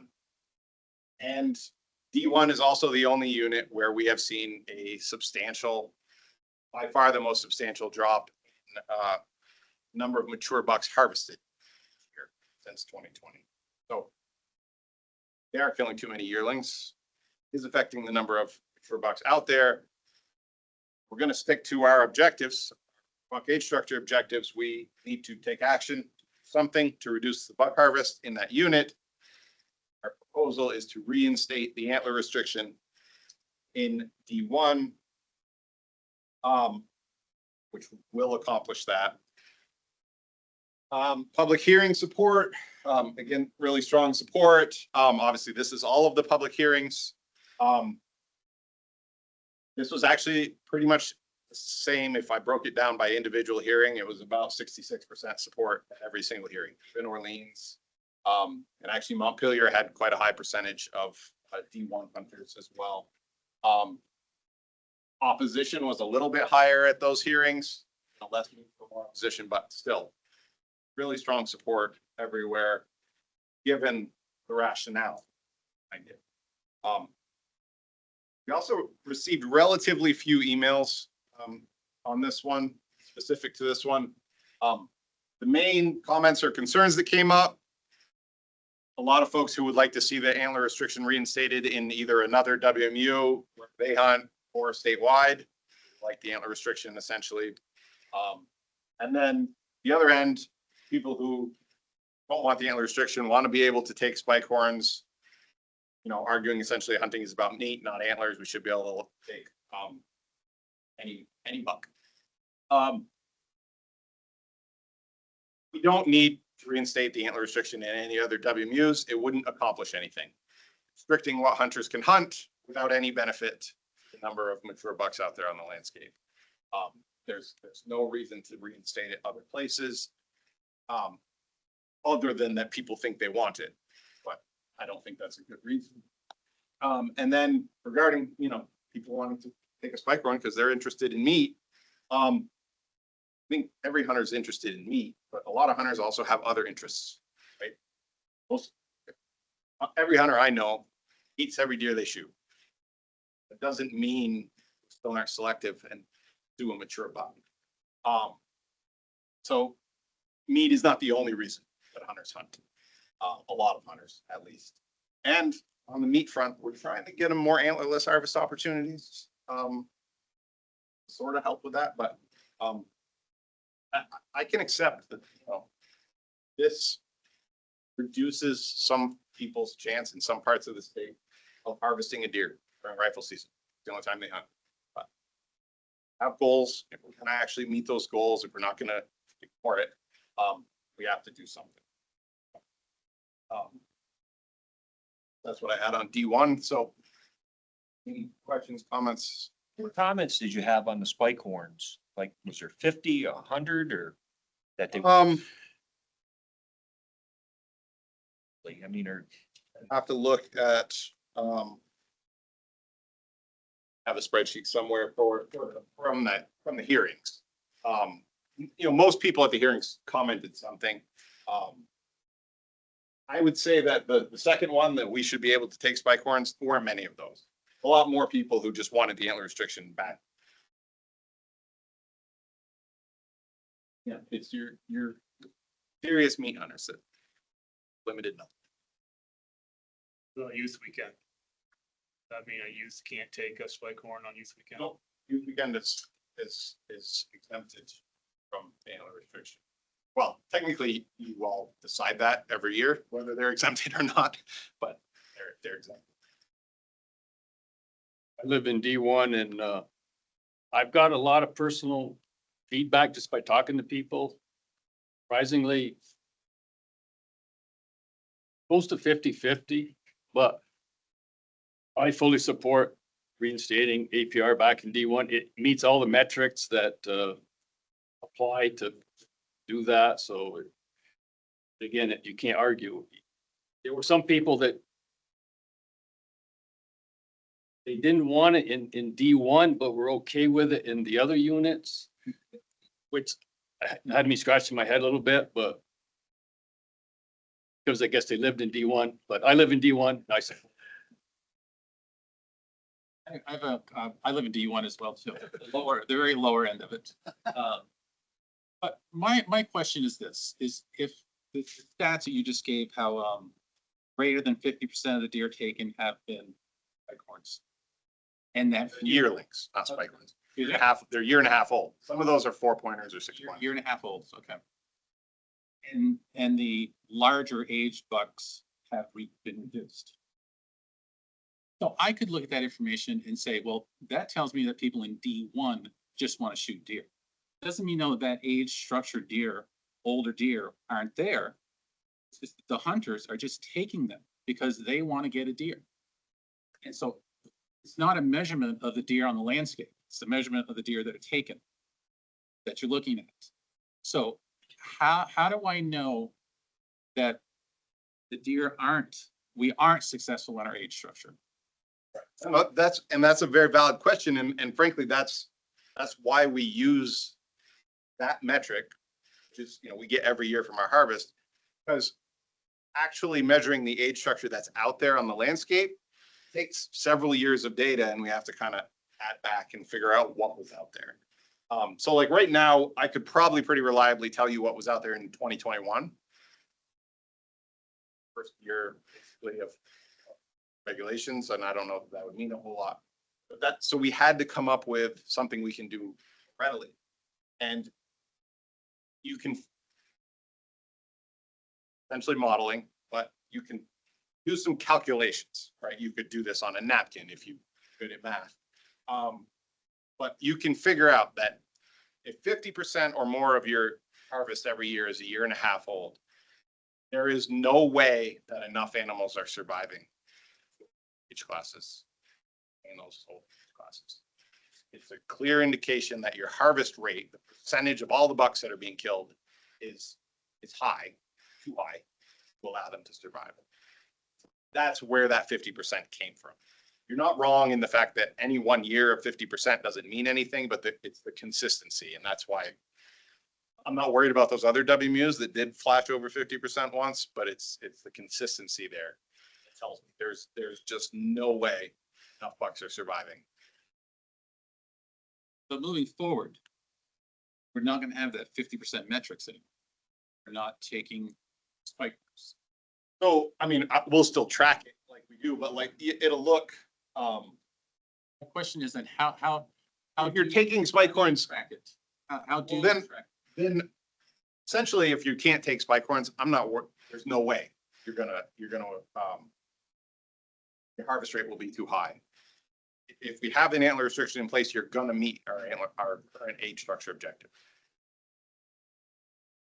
They're based on pre-2020 where we were, so we know we can get there with an antler restriction in place, right? The 50% threshold means nothing.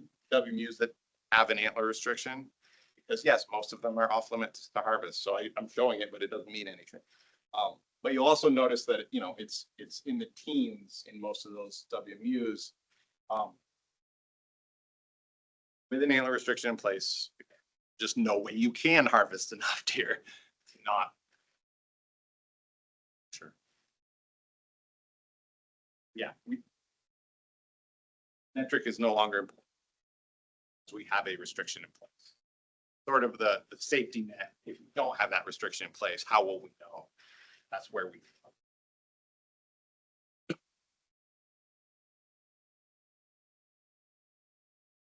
So those places where we don't have an antler restriction, where in a lot of those WMUs, we still don't achieve those, the weight limits in their diameters. The health We're trying to. How do we know? So I guess if we don't achieve that in D1, well, I'm trying to figure out how do we really know it's working if we're not meeting those two major objectives? So I think while they're both about antlers, I think these are very different things, right? The antler beam diameters and body weights are a health measure, and that has to do with just how many deer we have relative to carrying capacity. That's a separate thing from our buck age structure objective, which is to have, there are no reason I'm starting to throw this out there. There's no hard number in our buck age structure objective. It's, we want to have what we had in 2018. That's essentially our objective. Percentage of mature bucks we had in 2018. We can track buck age structure. Just, it takes a couple of years. We won't know until several years. 3 years from now or 4 years from now, I will know what the age structure was in 2024. Can't do it in real time. I would think of the threshold. Places we don't have an antler restriction. This 50% yearling threshold tells us our harvest rate is too high.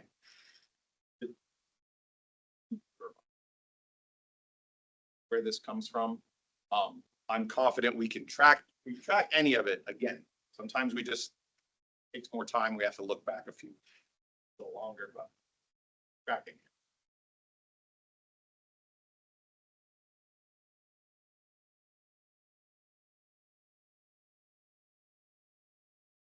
Any other questions for Nick?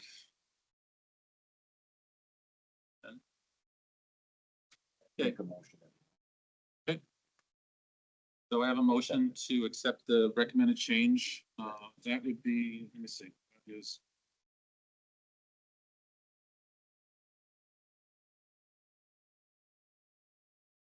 Section is that, Nick? It is 3.8.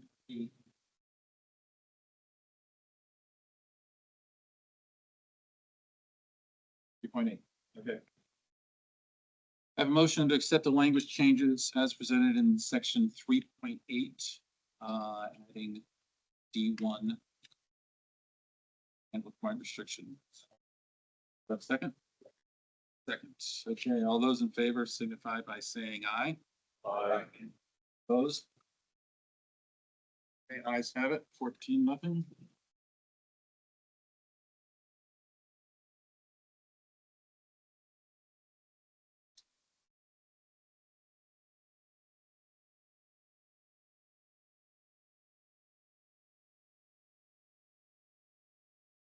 Change is to allow hunters to hold 2 antlerless permits at one time.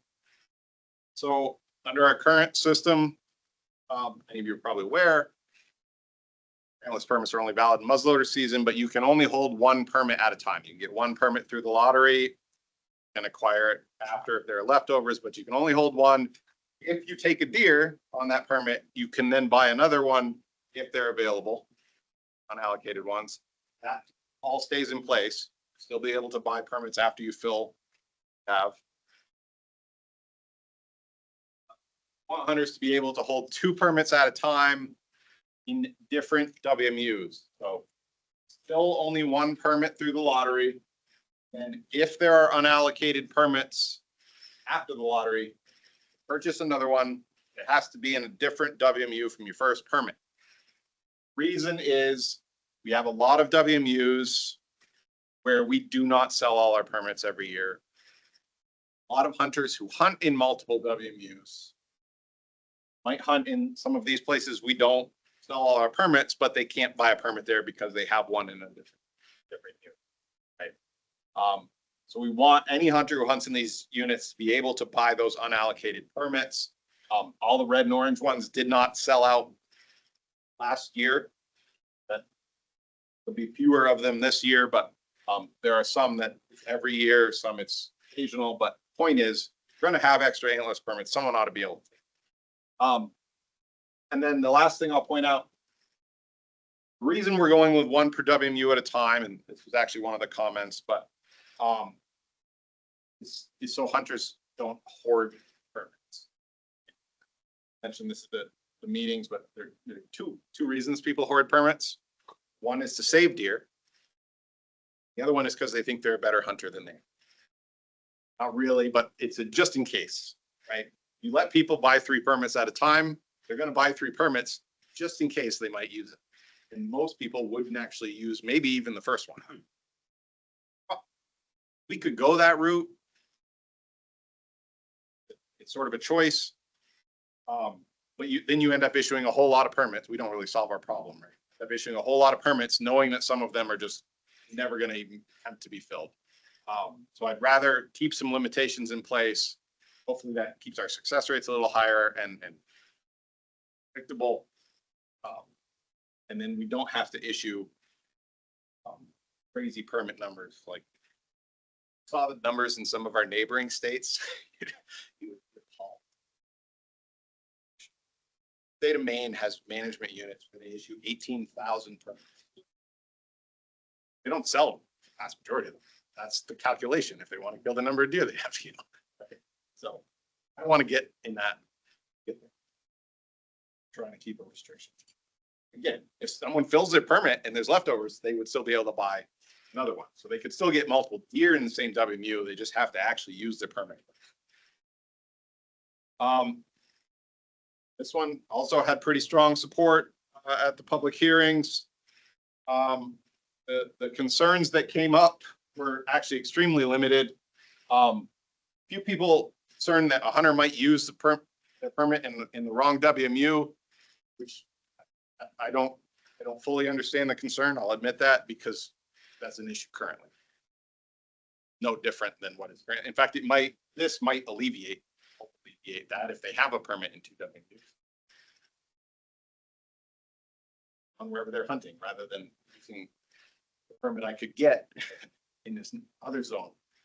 So that's not a new problem. In fact, it can get better with this. And then, like I just discussed, why not allow a hunter to hold 2 in the same W? It's a choice. Could go that route.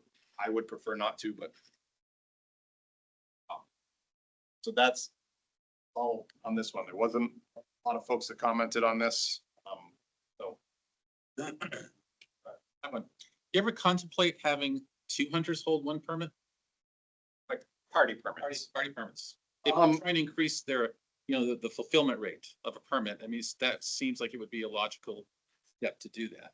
Yeah, I can't say we've given it a lot of thought. A lot of states have very different ways they try to do it, but generally the rationale behind party permits typically is actually to make hunters feel more successful. So like, if you and I and whoever else is in our camp had 1 permit, and as a camp, we filled that 1 permit, we all feel successful. But if we all have our own permit and only one of us shoots a deer, most of us don't feel successful.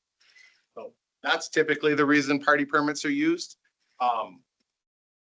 But it's an option. Again, I don't know that it actually make a significant difference. Right? But again, it makes more people feel like they have a permit, and so it could.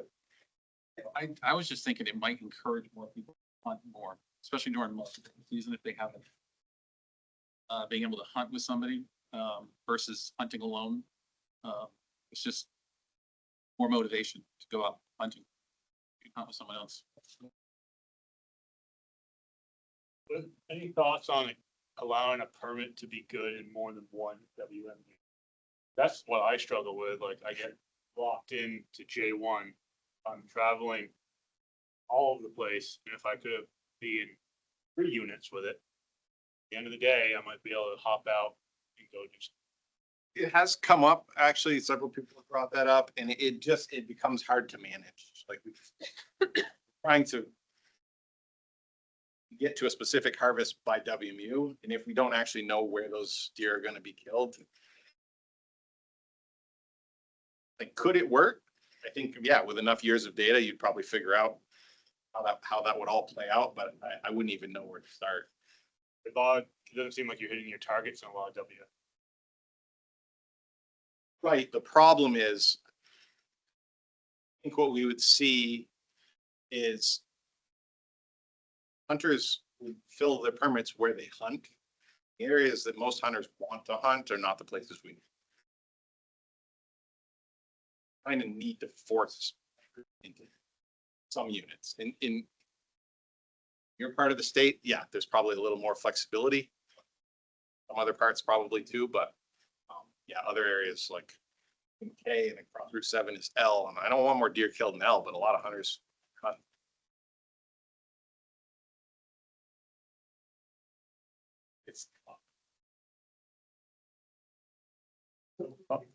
you held two permits, say you had one for A and one for B, they're both valid. One doesn't cancel. Both those deer. Okay. In your hunting spots. Yeah.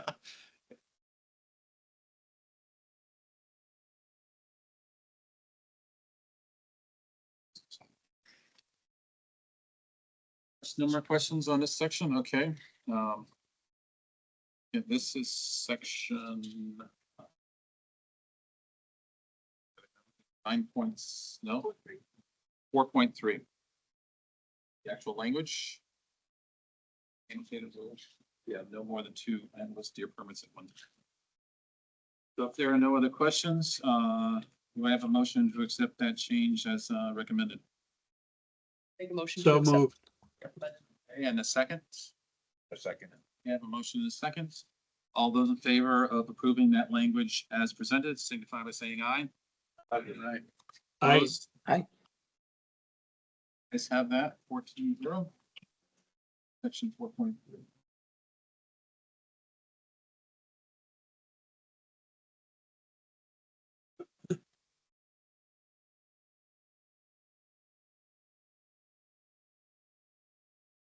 Next is allowing hunters to take a conditional second buck. Again, hopefully you're all aware, currently, 1 buck, 1 legal buck per year. We proposed that they be able to take a second buck if we meet all of these conditions, purchase a second buck tag.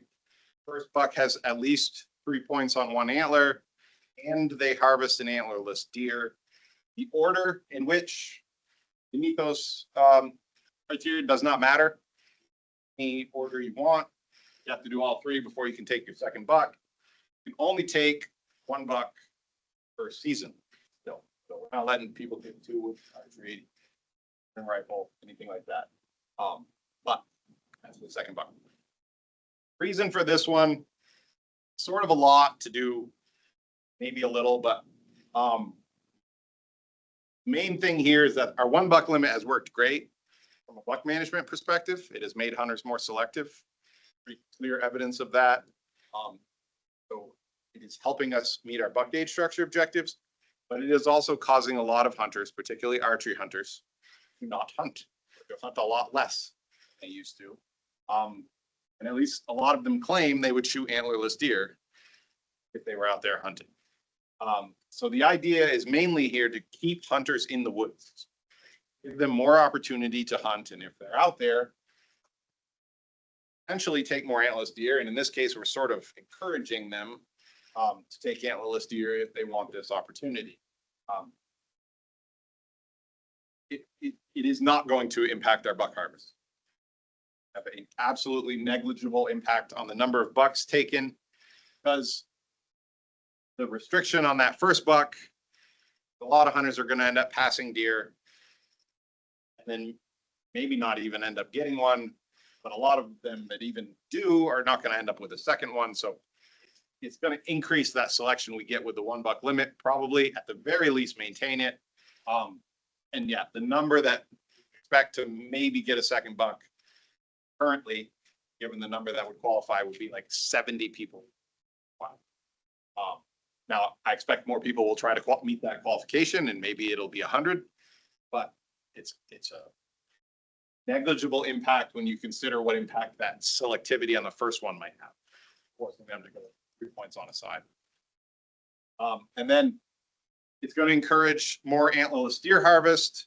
The level of impact there, really hard to predict. I don't think it's going to be massive. We're not suddenly going to like double our antlerless harvest or archery or voluntary harvest because of it, but it's a little more incentive for folks, so a little more encouragement to help increase that antlerless harvest.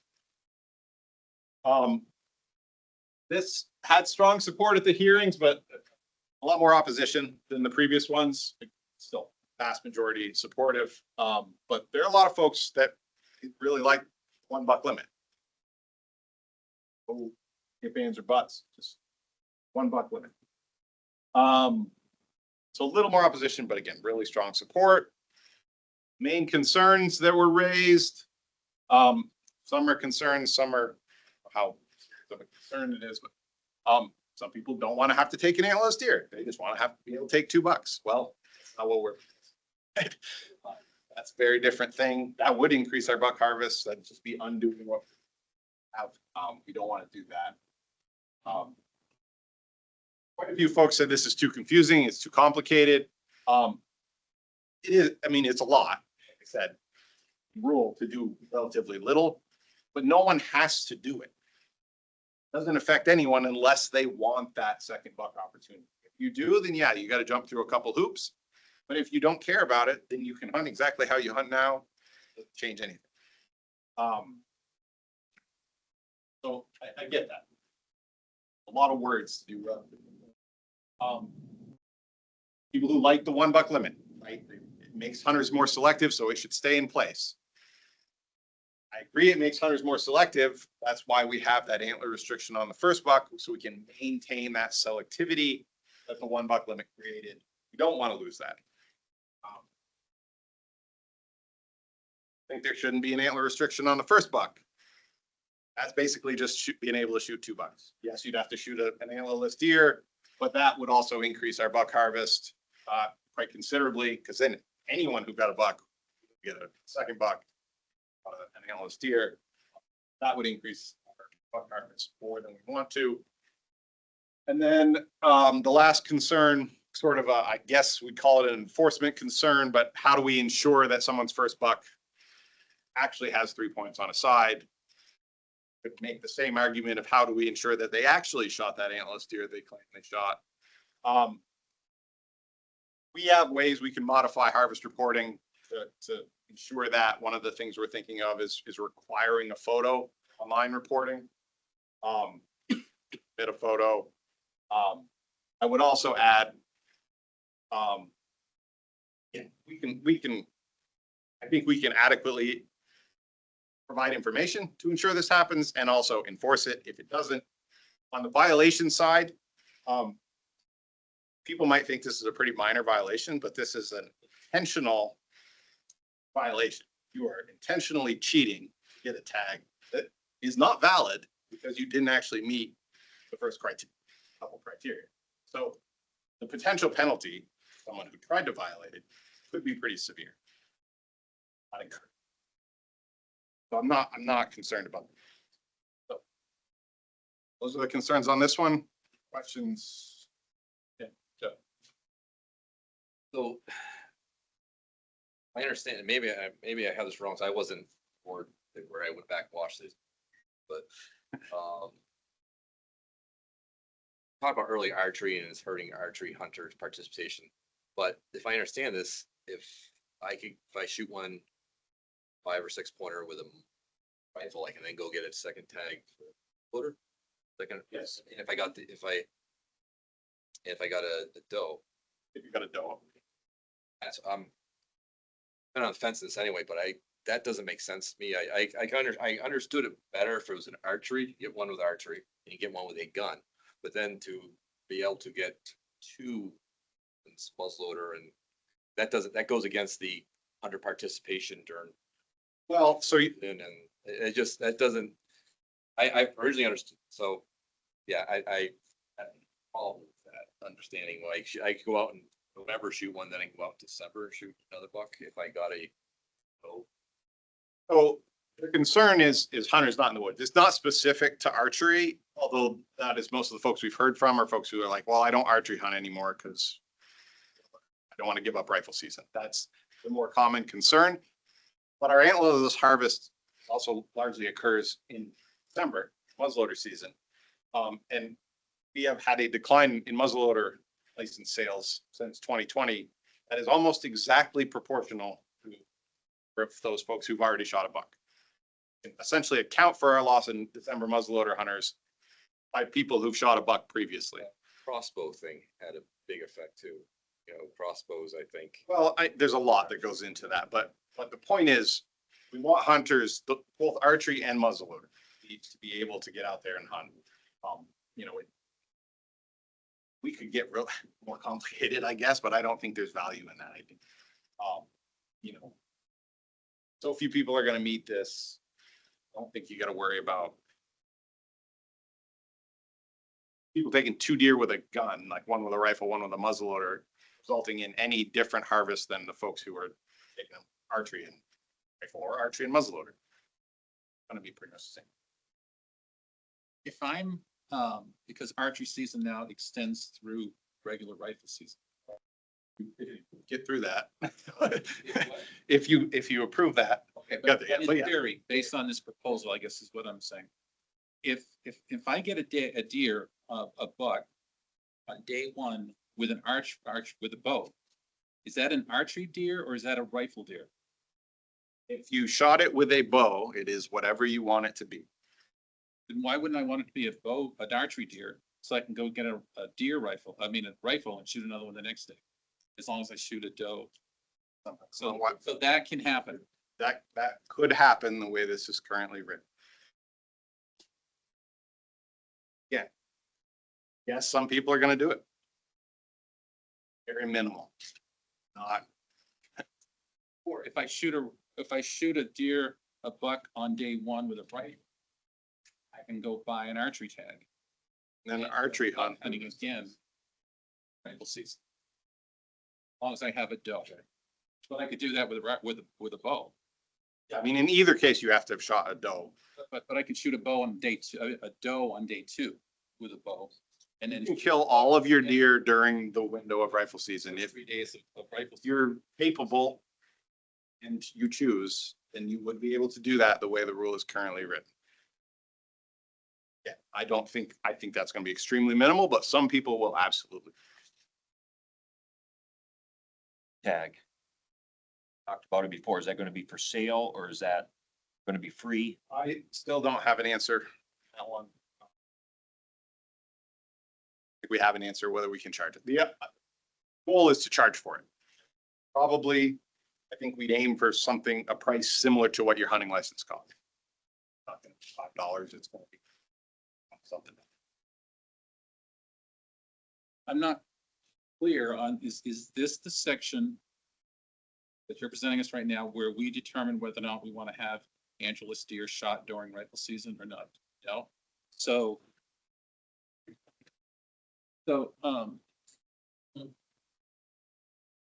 Call. so whether or not that component passes or doesn't pass has no bearing on this, or is this dependent on that element? No, these are unrelated. Go back to your previous slide with the survey results. You said this at the beginning, but I've forgotten. Can you remind me? This is just the public hearing. Just the public hearing. So I'm thinking back to the emails we got about this, and would you say that we got a lot? I feel like we got, I mean, this is one that, yeah, I think that's why this one is later in the list, because it generated more comments. Yes, I mean, nothing compares to permits and rifles. Number of comments, but this was probably the second most comments of any of them. My sense is most of the email comments were supportive of this. But again, emails are harder to gauge. How do we land on 3? If you're gonna have to earn a buck, why not earn a lot of 1.5 year 5 pointers out there? Yep, no, that's a valid thought. I actually looked at our data. And, okay, if I made it 4, what am I, I was looking mainly at what ages of deer are you shooting? The problem with 4 is there are a lot of big for deer that never have 4 points on the side. Is a lot of. My initial thought was the only state I'm aware of that does this is Pennsylvania, that has a 3 up. Brown time doesn't count. That 3. Otherwise, I looked at that too. And there's no difference between just 3 and 3 on a side. You're right. Someone's going to shoot a 5-point yearling. But for the most part, making people selective, most people are people who are going to be selective are probably going to pass that.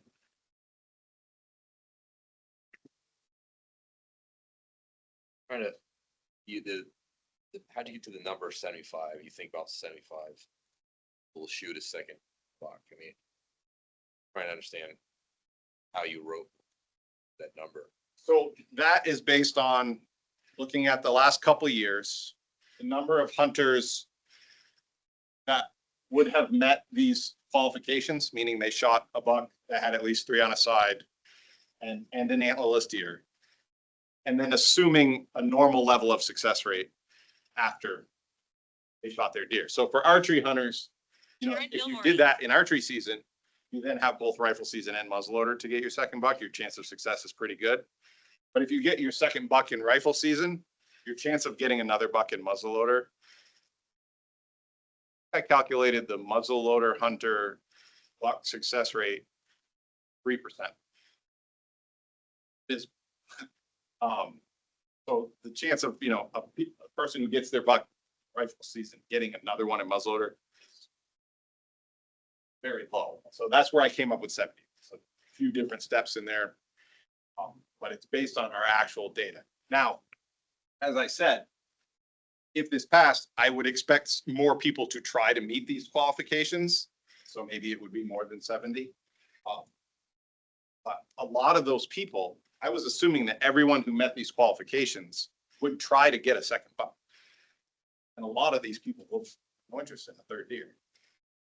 So there's a very realistic chance it's going to be.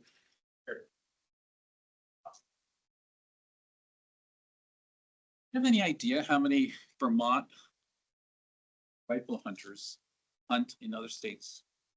Where hunting in Vermont is, I don't want to say secondary, but I'll use that word not in a negative way, just that they're pursuing larger deer elsewhere.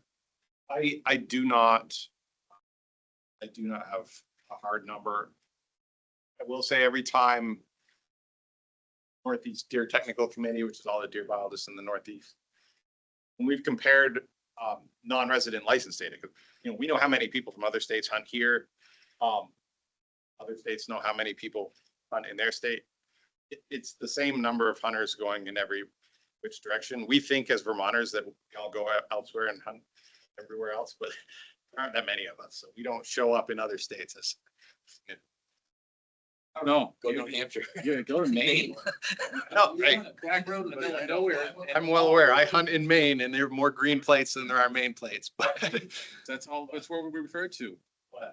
again, we go to very specific, I think a lot of Vermont hunters go to very specific places, or they go, you know, folks who live along the Connecticut River Valley off the border, just over New Hampshire. We see the same thing. New Hampshire hunters hopping the border and coming over here. So I don't have a number percent, but if I was guessing, it's going to be like in the 10 to 20. It's not as high as. Another question, so if, based on what he said, so if you're thinking that really it's going to impact maybe 75 hunters might take 2 bucks. What kind of impact do you think it'll have on the antlerless permits? In terms of reducing that from the 28 or 25 to 30 that we currently issue? And what's going to be the net gain on the doe harvest? It's hard to really predict, but essentially what this would do is increase our success rate, right? It's going to incentivize a hunter to shoot. They're going to be more likely to try to take an antlerless deer. So our success rate on antlerless permits theoretically would be a little bit higher if this was in place. So to the extent that our success rate is higher, we adjust antlerless permit number. So with this in place, probably be issuing slightly fewer antlerless permits. That's their slightly higher success rates. Whether it's enough to really like is it going to be 20% without this and 25% with it? I don't think it's going to be significant. Maybe 1%.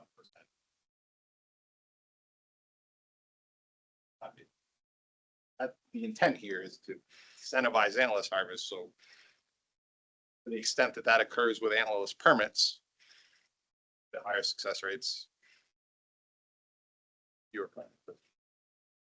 Rest of this parts of the overall proposals also is going to increase the success rate, if passed, of these antlerless permits, especially if the rifle season, I mean, rifle season, well, yes, that will dramatically increase, plus substantially increase. this, plus expanded archery opportunities. So Well, other things, yeah, we'd increase, we potentially take more deer archery season, although I don't know how much expanded archery is gonna be an additive.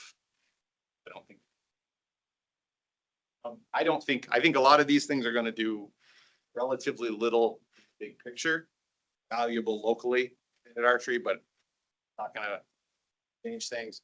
The 2 antlerless permit thing is not gonna have any impact whatsoever, and frankly, if they're using them in rifle season past, probably won't be leftover permits anyway. So, point. This one has some potential, but talking probably single-digit percentage increases in our antlerless permits. But it's definitely not enough by itself to help us.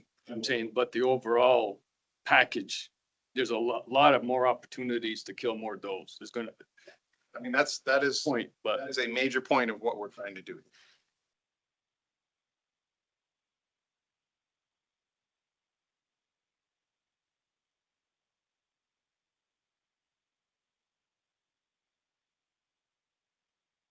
You went to the $1 rule in 2020, right?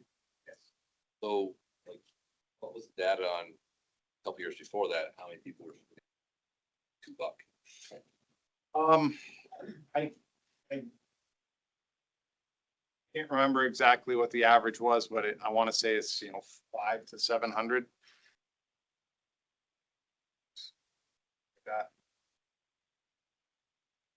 A little different restriction, but also that was back when you had restriction on crossbows. Crossbows weren't as prevalent, obviously, during archery. Right. So back then it was 5. I mean, it's not apples to apples comparison, but it's just there were a larger number. Oh, yeah, I mean, that's a lot more in large part, but most of those people who took $2 back then did not take antlerless deer. And a lot of them did not one that was 3 points on a side. A lot of people shooting 4-pointers.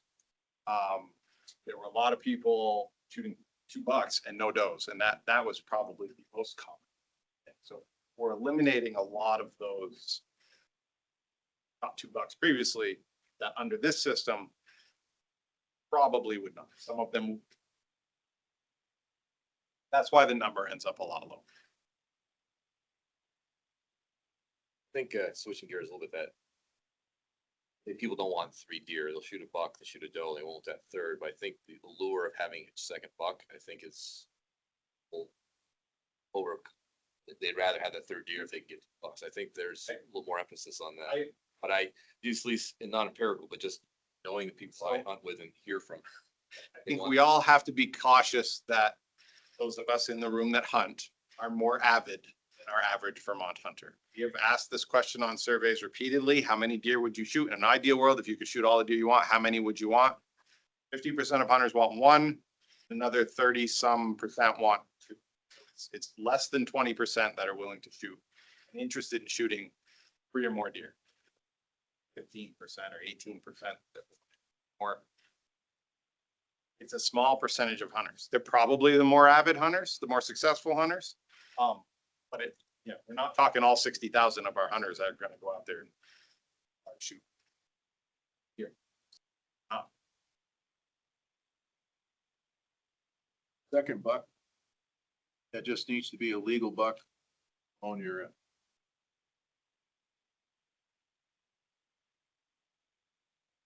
And I looked through that and there's no need, no value in restricting the second buck. So few people have the opportunity and number of successful is well enough that it.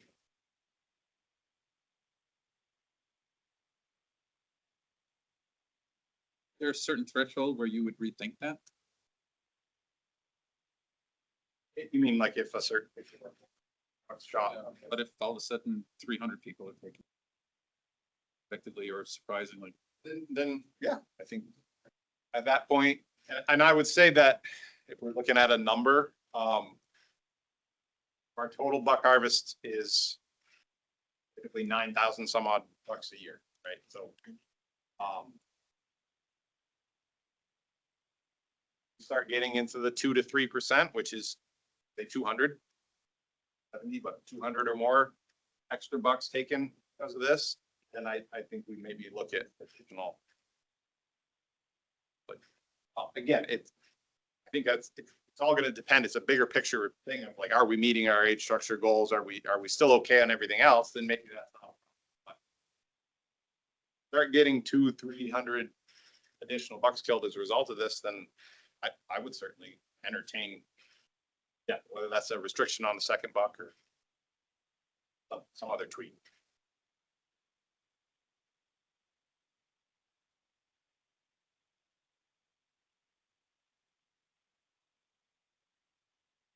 questions?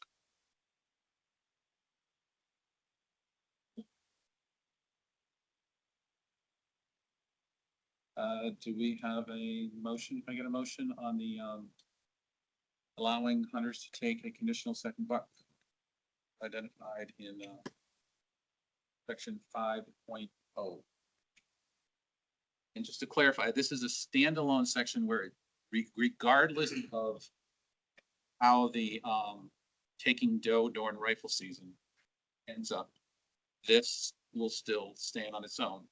Because the antlerless deer here can be taken during the bow season or muzzleloader season. Early October muzzleloader or youth or whenever. Yep. It's separate. Motion to accept this language as presented. Second. And I have a second. All those in favor of the language as presented under section 5.0 signify by saying yes. Yes. Opposed? Opposed. Okay, so that is 2 opposed. That's 12 to 2 in favor. 2 buck limit.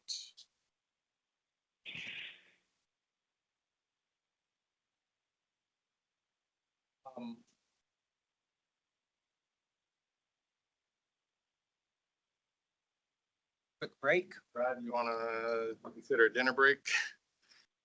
Sure. We can try to power through, but I don't know how long this one is. Okay, let's take, we'll be recessed for about 20 minutes. Try to come back, let's be back at 7:30.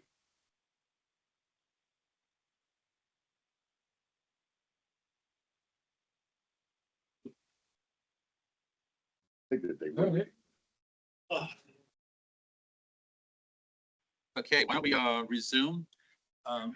You have a question? Yeah, just since there's so much on the plate. Next year, if we come back and we gotta change things, do we have to have hearings or can we just change things?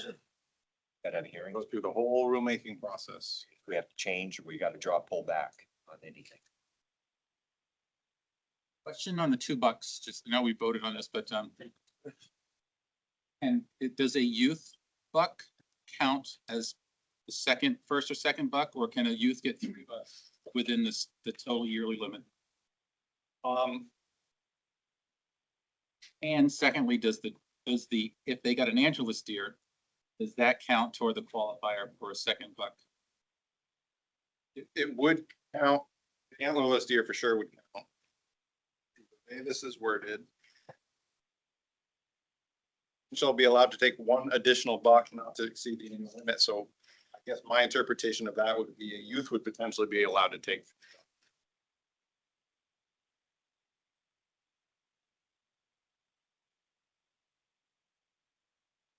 We can probably change a couple words in that and prevent that. A youth, so just so we're all aware, a youth hunter can currently take 2 bucks. No, I know. That's why I was wondering if that meant they could then take 3.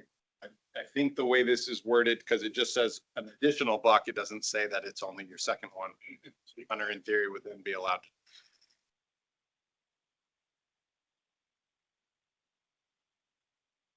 Number of youth hunters that take 2 right now, I believe it's maybe 15 to 20 a year. Both of them are able to take 3. I'd say good for them. That's, again, we can, if anyone's concerned, we could probably tweak a word or two there. I think it'd be worth making sure that it's absolutely clear. So there's no ambiguity in the way the rule is written. Wasn't sure clear if it was.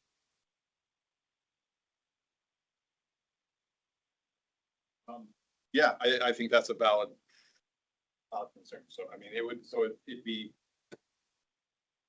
5.1B language.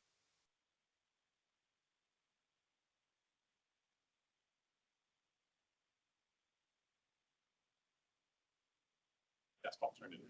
Probably up with something, but.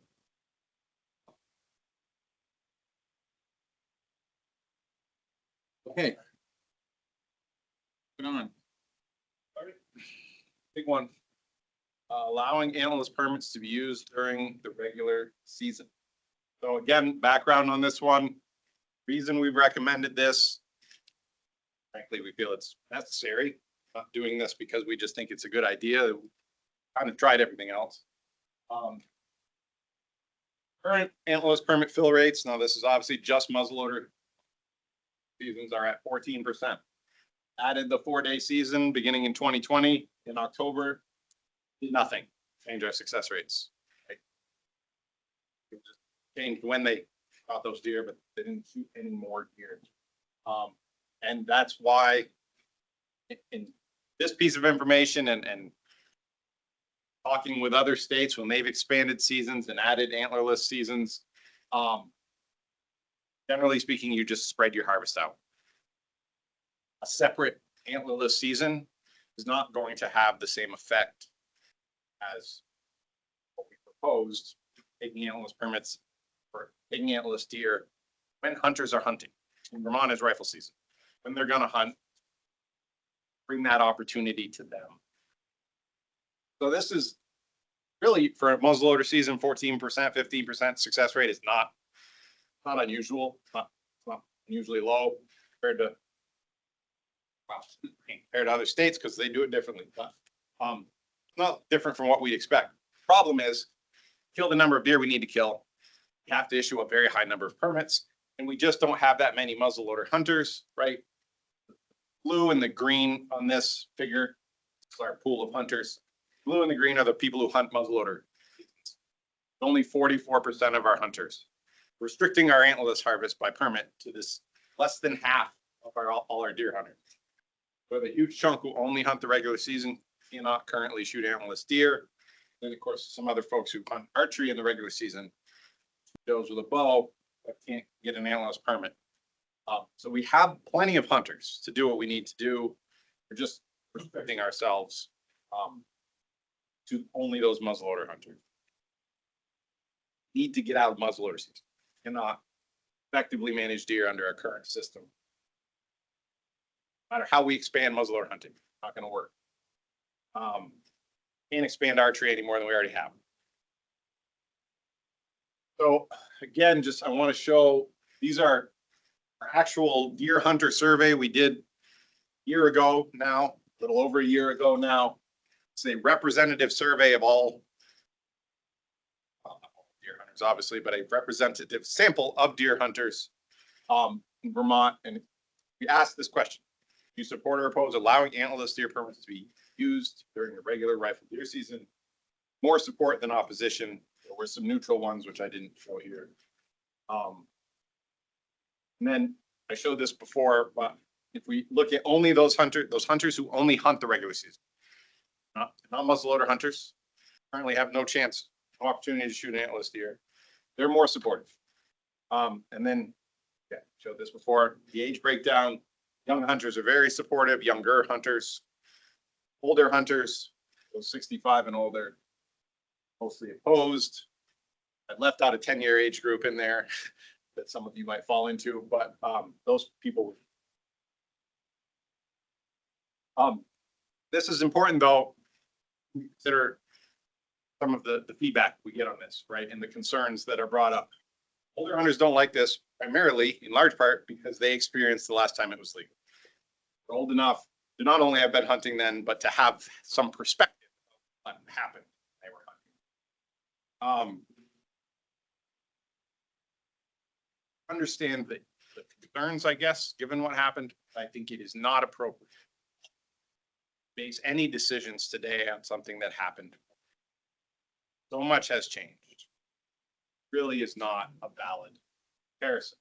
So this is, you've seen this already, but there were almost twice as many hunters in 1980 as today. We issued twice as many antlerless permits back then as we did last year, and that was a record in muzzleloader season. We would not issue even that many, 23,000. Our success rates were higher, right? We're not trying to kill more antlerless deer, most areas. So we would issue fewer permits than that. And I think the more important part is how many antlerless deer were actually harvested then compared to what we're trying to do now. Last year, we killed just under 8,000 antlerless deer, a little over half in 1980. We're not even trying to be close to what happened in 1980. Talk about this more in a second, about comparisons to that. But we're talking, last year, there were 3,500 antlerless deer taken by permit during our muzzleloader season. That wouldn't change much even if those permits be used during the rifle season. So, and some of those deer would still be taken during the muzzleloader seasons. So maybe we're only taking 2,500 antlerless deer during rifle. Not remotely comparable to what people might have experienced in the 80s, nor would it impact the deer population like it did in the 80s. But we don't want to do that. We have complete control. You retain complete control of how many antlerless permits are issued. We're just trying to change the tool. Give us the option of taking more deer when and where we need to take more deer. Cannot do under our current system. So again, from the public hearing attendees, more support than opposition, but obviously there's a lot more opposition than any of the other items. A lot of neutral, support was more than either of those substantially, but not quite 50%. Major concerns that came up. So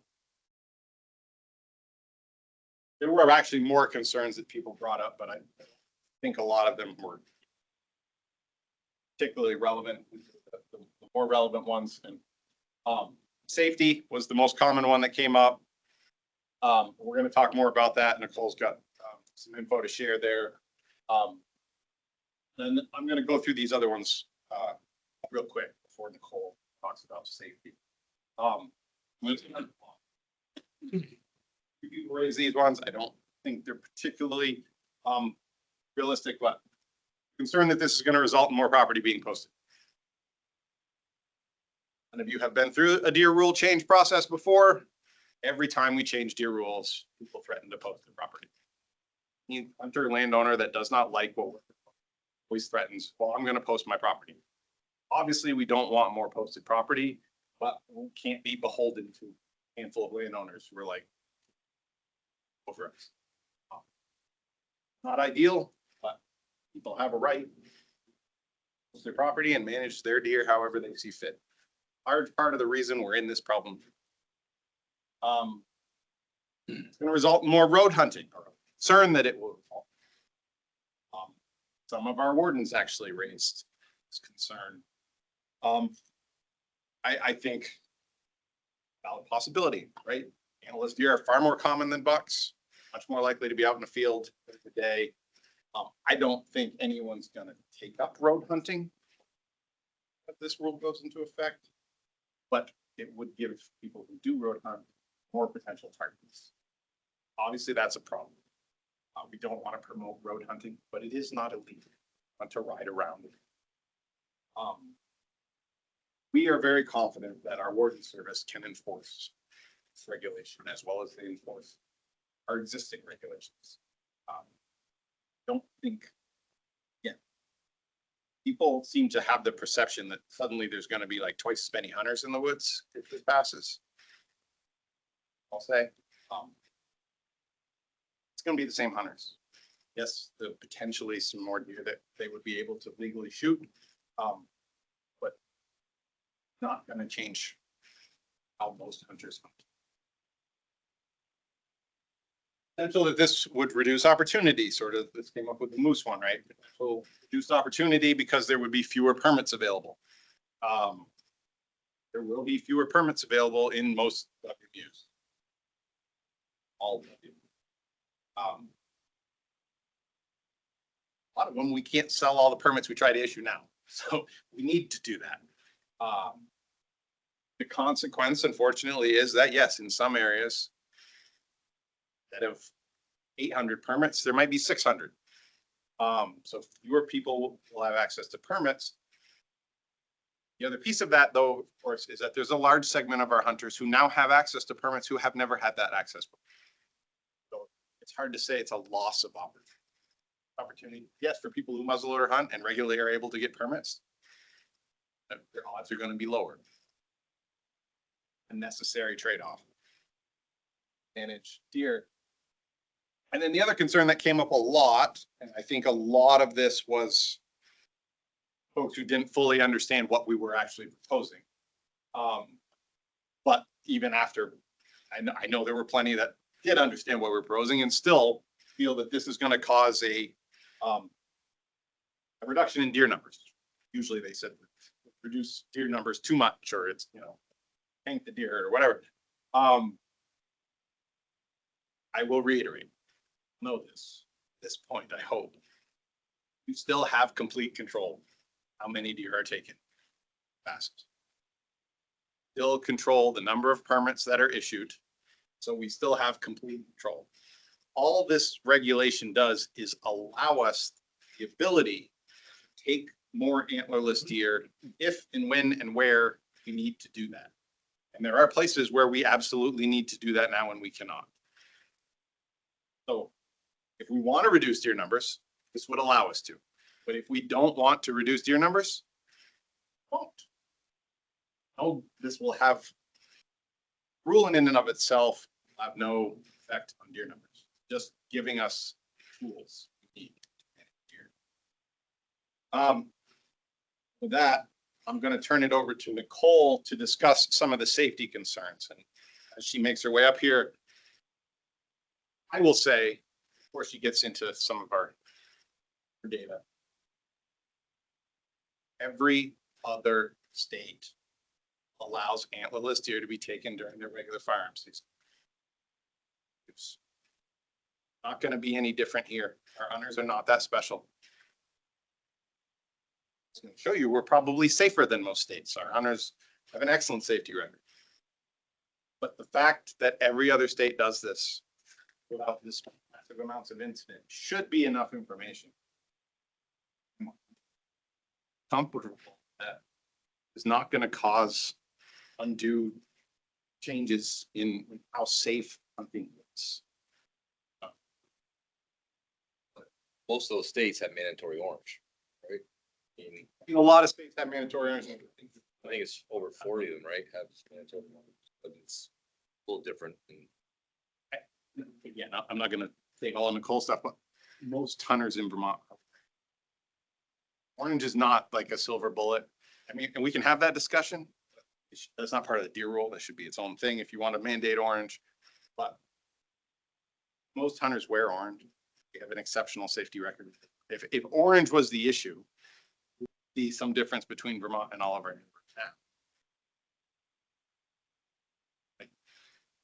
Hunting is extremely safe. I'm going to show you. But yes, just keep in mind that every other state does this. And I think this is overlooked, but very important. We have an antler restriction, most of Vermont. And now that it's going to go back in D1, last year, about 80% of our antlerless permits would have been issued in a unit that has an antler restriction. So no one's out there just shooting at anything because it looks like a deer. Then it looks like a deer at least. But they have to identify their target. They got to make sure that deer's not a spike horn. This doesn't suddenly like make it the Wild West out there. All kinds of restrictions still in play. Not going to dramatically change the safety. Paul, turn it over. Thanks. Hi, I'm Nicole Meyer. I work in our hunter education program here in Vermont. And I'm going to talk a little bit about hunting related shooting incidents in Vermont and compare those numbers a little bit to New Hampshire as it pertains to especially the November rifle season here and there. So the first thing I want to do is just define what a hunting related shooting incident is. In Vermont, a hunting related shooting incident is defined as an injury or death of a person caused by the discharge of a firearm, bow, or crossbow while the person is actively in the pursuit, is attempting to take fish or game, right? So this could be something as small as you're waterfowl hunting and there's someone in a blind a few 100 yards or whatever away from you and you get some pellet spray hit you. You could report that as a hunting related shooting incident if you wanted to. And our wardens have investigated this. Nick brought this up, that hunting is a very safe activity. What I've done here is I've showed the trend over the last 10 years of hunting related shootings here in Vermont. Vermont has an exceptionally safe record. In the last 15 years, we have had 3 years with 0 hunting related shooting incidents. The first, it was 2012, not on here, but 2014 and 2021 as well. 2021 is a surprising one to me because that was the year after we saw that big spike in people going out to hunt during COVID. So I thought that was pretty interesting to note. So I do have some averages up here on the screen. Total average hunting accidents since 2024 was 3.4, but in 10 years that went down by almost nearly one whole accident, right? We also see 0 fatalities in the last 10 years.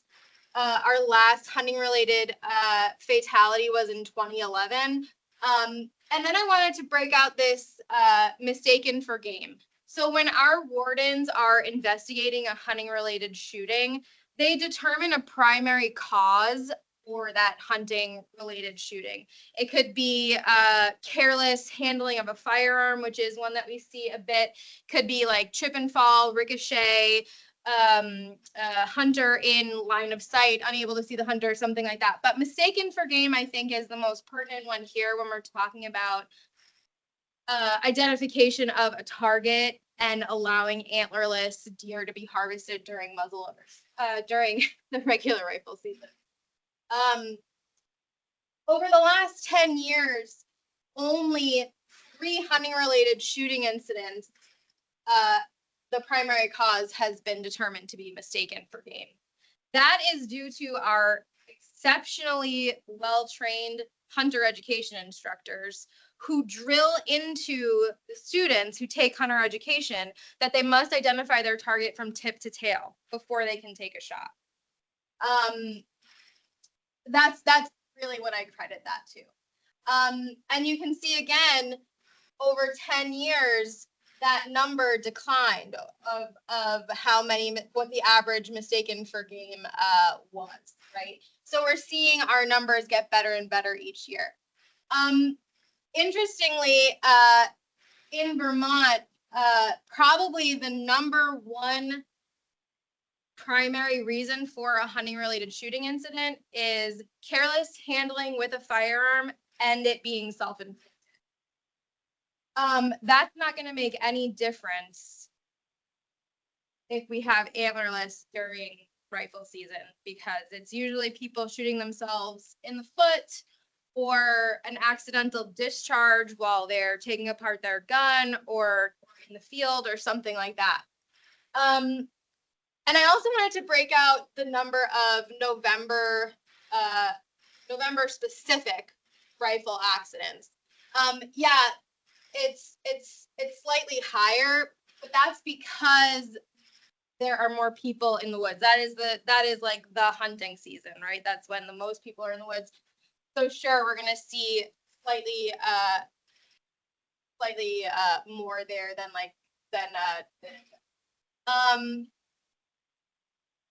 oh, and then this is, I broke out, mistaken for game was the primary reason for the shooting during the November rifle. That's really, really low. So that's kind of what I wanted to talk about as far as hunting related shooting incidents since 2004. Or since 2014 rather. I also just wanted to show you it in the form of a graph. The graph's not really that pretty, so I'll skip it. But I also wanted to compare our numbers to New Hampshire's numbers since 2014. I should note here that in New Hampshire, falls from an elevated stand do count toward their hunting related shooting incident count, and they do not here in Vermont. New Hampshire allows, like Nick said, allows does to be taken during the regular rifle season. And the number of accidents that occur during the November rifle season that were determined to be primary cause mistaken for game was 1 in the last 10 years. Yeah, Nick. Is hunter orange required in New Hampshire? Thank you. And specifically, there were 0 incidents when they were specifically targeting when hunters were specifically targeting antlerless deer. Yeah, so I thought that was interesting. That's it for me. Yeah. Do you have any data during the time period where we had antlerless deer being taken during rifle season? Do, and those numbers were higher, but we had a much higher number of hunters on the landscape during that time. I can get you those numbers if you'd really like them. I was just curious what the correlation was and what the relationship was in terms of a number of incidents and during that time period. Yeah. When I think the data probably, I could break it out, but I think the data is pretty proportional to hunter numbers. However, I would say that the requirement for mandatory hunter education, which happened in 1975, had a huge impact on our accident rates too. And I mean, there are several hunter education instructors here on the board who could tell you that we drill in wearing hunter orange, being visible, identifying your target from tip to tail, being safe, ethical, and responsible. And it's because of those reasons that Vermont really has an exceptional safety record. No other state, I don't think, in the Northeast can say that they've ever had 0 hunting related shooting incidents. Janet? Can I add to that? So Brad, you're asking the question, and I did a little research too concerning this, and I found New Hampshire. New Hampshire has an excellent record at this time, and their average has been down every decade since hunter ed began in the 60s. Became mandatory in 1977, but in the 60s they had 21.4% hunting related accidents. It became 6.5 per year in 1990, 3.3 per year after 2000. And the average for the past decade has been 2.9%, with 55% of those being self-inflicted or tree stand. Josh McKay, did Josh McKay tell you that? I emailed Josh, that's what. In one of his things, I did a lot of computer research, and Yeah, that's exactly my counterpart in New Hampshire, Josh. That's exactly what he said. The number 1 incident type in New Hampshire is actually, he said, falls from an elevated stand, which we don't count toward HRSIs here in Vermont. And he said the number 2 would be self-inflicted. And I will also say that the height of hunting related shooting incidents in Vermont was in the late 1940s, early 1950s, when we saw an average of upwards of 20 to 30 hunting related shooting incidents per year. And real precipitous decline since mandatory hunter education in 1975. We see a reduction. I mean, you can just see just from 10 years here, right? I'll also say that, no, I won't say. Yeah, that's where I'll leave it, I think. Happy to take questions.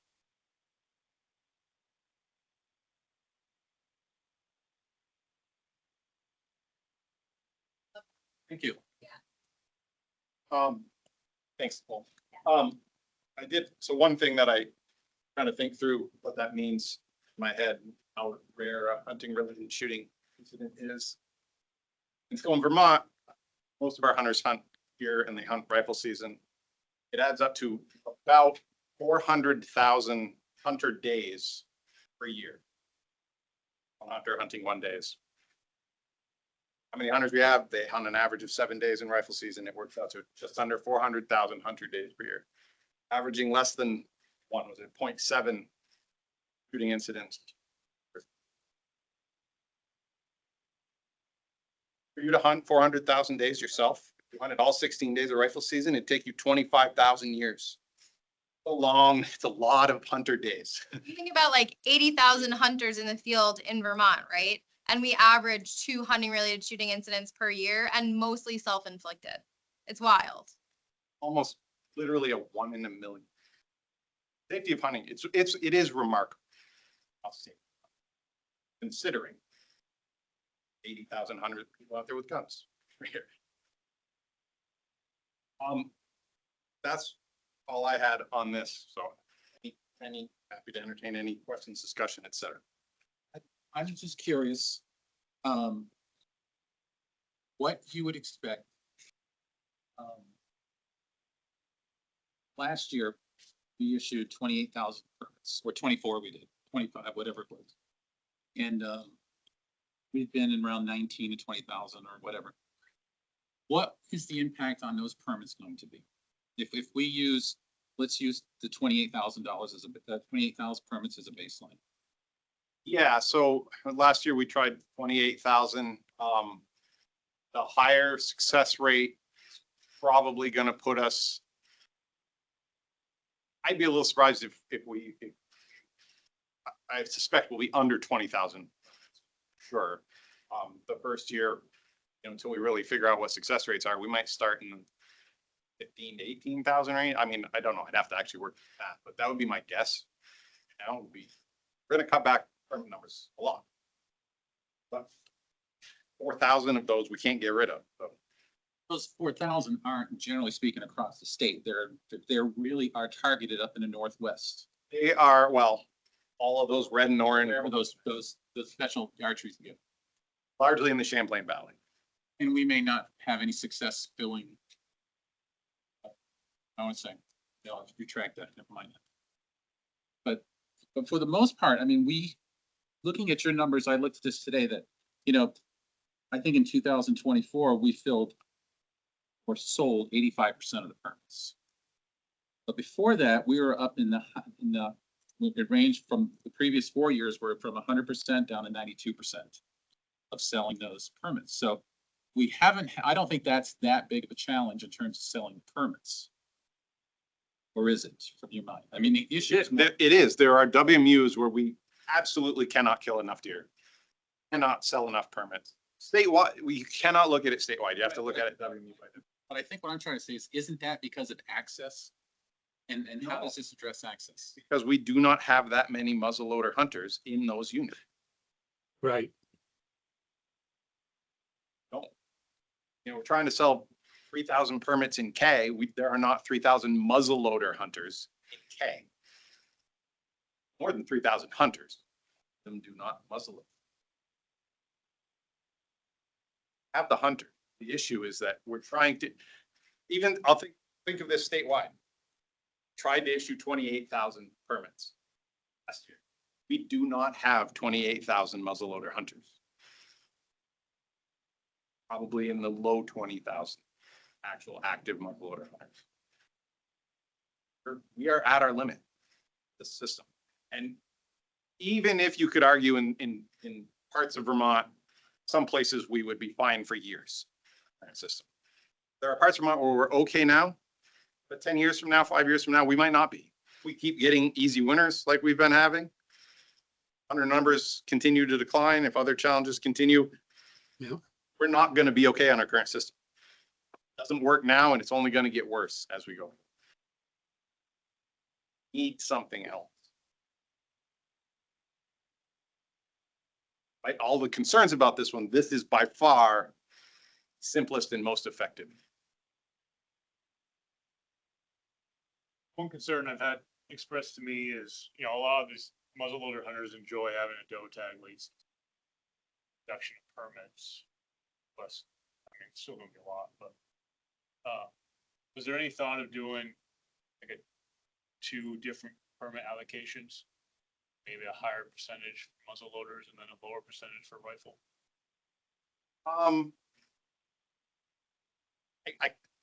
I'll say yes, but not a lot of thought. Again, we're trying to keep it simple. This is simple and effective. We could go the route of Know if that would be a way to ease into it? to essentially dedicate some permits to muzzleloader.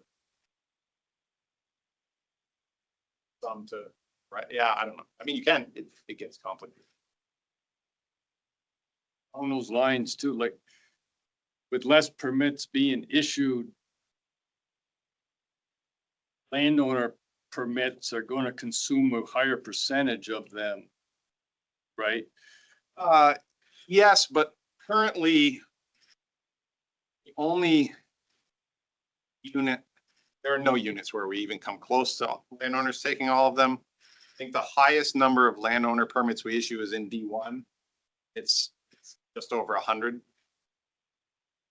Yeah, I mean, if we drop D1 from, I don't remember, 1,500 down to 1,000, then a higher percentage, but there's still a lot of landowners. All our other units, we're talking single digit numbers of landowner permits. Maybe those become more valuable and more people apply landowner thing, but to me, that's a benefit because your land can't be posted. That incentive now has value where I don't think it does currently because anyone can just get a permit. You only have to have 25 acres of unposted land to get a landowner permit. You just gotta have a tract somewhere that's set. Right, a lot of farmers do that. In D zone, there's less than 100 landowner permits. In D1, Talking B. B might have been, but again, I think a lot of it, B is you can just get a permit, so why bother with the landowner? Right? Whereas if the permits were actually limited, chances improved by applying as a landowner, then it's an incentive. And I think if we go with this, I know a lot of. Assume a lot of permits. Just to hoard them. yeah, and then, I mean, deal with that now, right? Not filled, you. Well, they're not you yet. adjust. Oh, because they're not. They're not even applying now, but I know what they're going to. In terms of feedback, this particular piece of the rule proposal just blew everything else right out of the water. I mean, it wasn't even close. In terms of most of the other things, I engaged with people. I mean, this is the one where people came to me and told me that they were opposed to it. For different reasons. I mean, safety is a big concern. And because you're changing the dynamics of what people are doing out in the woods. And so that's a big issue. Landowners, I mean, I know that road hunting will become a bigger issue, just like it is during muzzleloader season. A lot more people road hunt. And I know you say the game wardens can manage that, but you're right as well too. There's nothing illegal about it. There's nothing illegal about it that somebody road hunting, stopping and walking out into someone's field, 25 feet into their field and shooting a deer. And that pisses landowners off. It happens in their backyard or out their front window. And that's what we're risking is having more land posted. And I think I've been trying to weigh the benefits and truly what is the benefits, measurable benefit of this versus the potential downside of it. And we won't know until we go on, but it's real. I mean, the landowner, I think resistance to this is really real, at least in my area and the ones that have spoken to me. And I acknowledge, absolutely, there's going to be a lot of landowners. I mean, the older generation that is most opposed owns most of the land, right? Again, cannot be beholden to people threatening to post their land. I understand that then it makes everything harder and we're kind of in this vicious cycle then. But we have to do something, and I don't think there's anything we can do, whether we do it this way or some other way. If we're proposing to kill more antlerless deer, these people are going to be opposed to it. We have to do something to manage our deer. Status quo does not work. You cannot sit here. Your responsibility, ours and yours, is to manage the deer, right? Healthy, sustainable deer. We cannot do that currently. So I think let's use D1 again. I'm more familiar with D1 than I am with all statewide. But we are right on the threshold of meeting our deer density goal objective. We're just slightly over it. And it seems like a lot of people think we're taking a hammer to that issue as opposed to continuing to do it through managing antlerless permits, storing muzzleloader and archery. And then David lives in an area where absolutely there are too many deer and people are begging for deer to be taken. And so we're trying to apply this strategy statewide as opposed to being a little bit more surgical about it. And I don't know if there's any way we can do it by WMU. I know it becomes an enforcement issue, but I think it would be much better received if it really focused on those areas of need, more so than across the board. There are ways we can do that. I think it becomes very complicated. Obviously, we can't be in a situation where one year you can't shoot does during rifle season in this unit and the next year you can't. And we definitely can't be in a place where we start going back and forth. Doesn't mean we couldn't take a sort of regional approach right now, but again, that creates its own challenges. Like you said, are people actually gonna shoot their deer in the WMU? They say that we're gonna have issues there where they're crossing lines. Anything we do, there is no easy solution. We've thought about all this stuff as we tried to develop this, and that's why we ended up on, seems very simple, and I understand why people think we're just taking a hammer to the whole thing, because it seems like we're just oversimplifying the whole process. But at the end of the day, it is the simplest and most effective option to just have it statewide, and we control the permit numbers. Yes, it means in some units we're going to reduce opportunity, but it will actually give us the ability to manage deer in other units where we cannot currently. That's what I like to emphasize. You're talking about statewide. The rule is statewide, but he is managing by WMU, and that's that strategic scalpel effect that you're looking for. He can drop them to 100 permits for WMU instead of 1,000. And I think that's the thing. It's not going to be hammering on particular areas unless it needs to be hit harder. But I think people are getting that confused. It's a statewide rule, but you're still managing by wildlife management. My perception, a lot of people's concern is they live in a unit like you that is fine now. The system currently works, and their perception is that we are going to suddenly kill a whole lot more antlerless deer in that area. That is not trying to do it. That's the ability, but we're not going to do it unless it's necessary. Have to really think about, I don't know. I know some of these people understand what we still think we're going to hammer the deer herd. It's not the point. Well, you know how passionate we are about county. I mean, we didn't have a meeting there, and one of the largest meetings ever in that state, there was like 600 people. I've had over 200 people come to me at the shop. That's a lot. Probably 250, 275 call me. They absolutely do not want this. They can't, you aren't going to get on none of the land that you really need. And we all know that, but you just can't get on. So, but they don't want it. And it's not everybody 60, because I remember the 80s, what they did and what happened. Long time to come back. Deer numbers have been down for our sightings too. They were like 3.8, now they're 2 or 1.6, 1.8. So guys are concerned about that too. It's a big concern. You know, and habitat's a concern, but like if your land's logged and nobody else is logged, There's no, you know, all the feed is right here. That's where all the deer are. So you might see a lot of deer.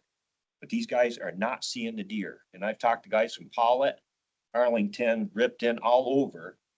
They just are not seeing the deer in our area. So I mean, it's a huge concern, you know.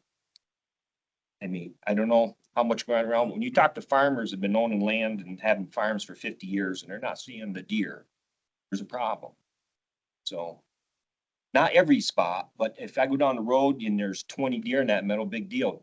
Nobody's gonna hunt that other than the 1 or 2 people that shit on. So, no, everyone's concerned and they don't want it to ever go back, you know, to that. I know it's not gonna be as bad because we don't have the deer. But just in Rutland County, I mean, we're up to 2,150 deer being killed less than 10 years ago. Now we're down 1,600 the last 3 years roughly. It's kind of steady right there, but we had higher numbers. But I just, you know, that's my comments anyway. I know it posts to land and browse and everything else, so it's, you know, that's where I stand on it. So, Yeah, and so I think we have to also, and I know there's no way to like disentangle these two things, but concerns about deer numbers currently are one thing. Adjust those with our permit. This is setting framework. I will also say, I live in Rutland County, I live in K. All of my neighbors would strongly oppose to this, and not a one of them could grow a desirable tree, save their life on their property. But they don't see that. And so you have to be really careful about how people interpret. They don't see the number of deer they want, so we don't have enough deer, right? There are too many deer objectively there. Too many, a lot, too many. And those are very different things. Perceive them the same way. Doesn't negate our need to manage the deer population just because people don't see the number of deer they want. Yeah, but I think we have to separate that from trying to get the tool, allow us do what we need to do. Maybe we can tweak it as opposed to, hey, we're not seeing enough deer right now. That's a annual permit allocation. About having a framework everywhere, regardless of what our goal is. Increase, decrease, stabilize, need to have a different framework. but what's on the table, is maybe all the other things we got going on, not that them antlers could be shot then. Not a chance. No, not a chance that'll be even close in some of these units. In the borderline units, you know, like Brad's saying D1 where we need to bump it up a little, we could probably do it with just muzzleloader permits. And maybe that'll boost us enough, right? Do it better. But in the units where we're not meeting our harvest objectives right now, we're not going to take enough deer from the other changes to have meaningful impact. Do we know if, as we look at the rifle as a tool to change this dynamic, do we know what the participation level has been in muzzleloader and archery? What that trend has been? In decline or flat? Archery's flat. It increased 2020, a lot of crossbows. But it's been flat since. Muzzleloader is pretty flat. Somewhat related to permit numbers, actually, since 2020, there's been a decline that appears to be related to increased archery participation. Combination of $1 limit and more to go with a bow, and they're like, yeah, I don't need lost loader participation. We actually hurt ourselves a little bit.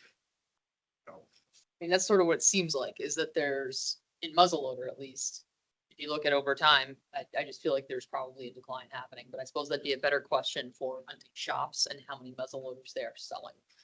Yeah, I mean, our license data would suggest that slow decline, and definitely it dipped in 2020, and it's now lower than it was prior. Steady or slowly declining, it's definitely lower than it was 6 years ago. Not is primarily because of the $1 rule.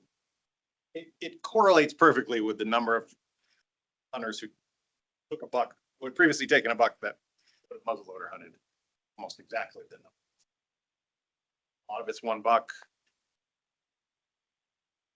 It said some of it's probably more archery hunting opportunity and a lot of overlap. You get a lot of people hunt all 3 seasons. And if they take a deer with a bow, yeah, most hunters aren't trying to take 3 or 4 deer. That might be fine. They get that, they rifle hunt and they're like, I don't care to go out. Definitely, I think you said our muzzleloader sales are also happening later now. You know, people used to buy it right up front, and now they're waiting for season. That were muzzleloader hunters and archers, and now it's reversed. Just happened in the last 5 years. This is something also to consider about future of hunting participation. I think we know that the age of hunters is getting older. Participation of younger people getting into hunting is not the same that it used to be. So as we look towards the future of deer management, we need more people to get into hunting. Rifle hunting is the most accessible way to get into this activity and to be successful at it. We're going to be encouraging people to be getting into this activity and to be supporting it. We need to give them the tools to do that. You know, there are more archers and muzzleloader hunters, but like more people are becoming more specialized hunters, but we're not increasing the number of hunters. And this is also a way to get that. It's a long-term thing as well. Valid point. This is an opportunity for get into hunting rather than have to focus on, I can only take a legal buck. They could potentially, if they get a permit, also take it. For a new opportunity for segment of it. I think the opportunity is redistributed. Sure. Yeah. Distributed. More equitably distributed. Another benefit might be more accurate shots, causing less suffrage to the target animal. With archery and muzzleloader, I think you have more instance for wounding than with rifle. I don't know. We probably don't have any. I don't know if we I have any. don't know of any muzzleloader versus rifle. Yeah, that's available. Anecdotally, so a rifle has more. Likelihood of a wounded animal is low. Yeah, it depends on who you talk to, because a lot of people will say that muzzleloader is a much more deliberate hunt because you only have one shot. True. And you have to be very careful, very deliberate versus having a mag with 5 shots in it. You can just let them fly at a deer. What data is available suggests there's little or no difference between.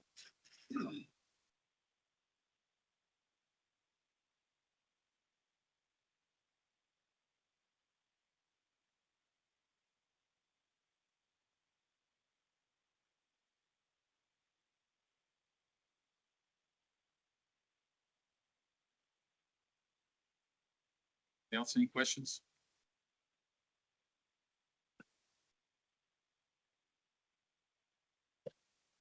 Not, that is section, One's actually in several sections, but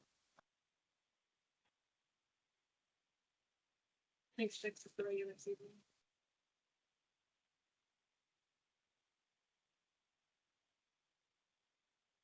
part of it is section 4.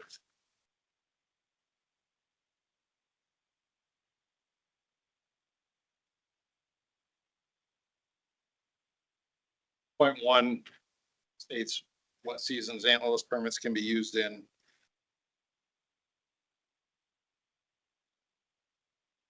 Rifle season, section 6. 6.2B, also related to antlerless permits.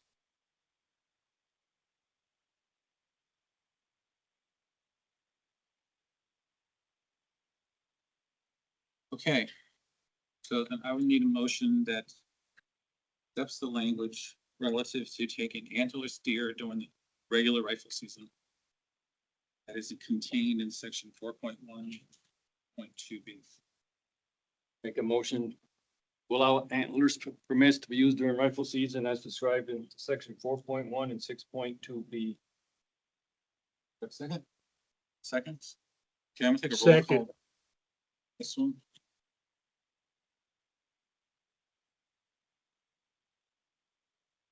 Okay. So everybody in, whoever's in favor should signify by saying yes, and opposed would be no. So, myself, Brad Farrell, I'm gonna be no. Robert Patterson. Neil Hogan. No. Allison Frazier. Linda Hook. No. Jeffrey Corey. Beth Demling. Richard Craig. Yes. Ryan Kilborn. Yes.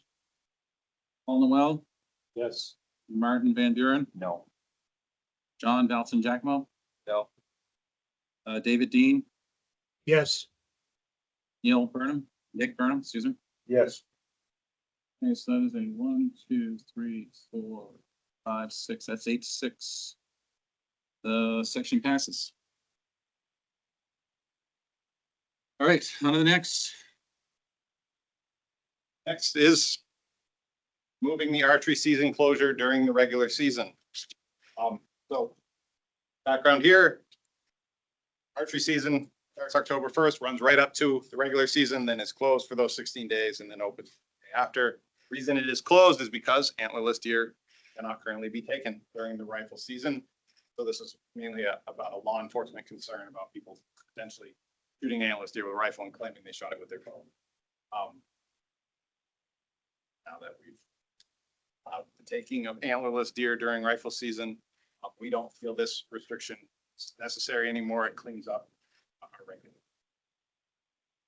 So just to be clear, person can hunt with archery equipment during the regular season. That is legal now. Cannot use their archery tags. Seen David. They will only be allowed to take a legal buck. Their rifle tag. They can do that with archery equipment. So all we're really allowing is archery hunters to take antlerless deer at 16.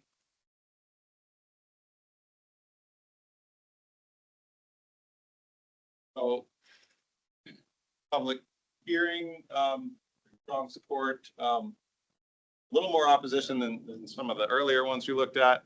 And then the major concerns that were brought up here were safety concern due to having archery hunters and rifle hunters in the woods at the same time. Because this does not actually change the number of hunters in the woods at the same time, and rifle hunters are just as likely to hunt from a tree stand as an archery hunter. Really changing the dynamic out there. Yes, archery hunters tend to wear camo, but plenty of rifle hunters sitting in their tree stand are going to be not really changing the dynamic out there, so shouldn't change the safety. And then the other one that came up is this law enforcement concern. Why we said it is currently closed is that someone might shoot a doe with their rifle since they have an archery tag, claim they shot that with their bow. Use their archery tag on. Yeah.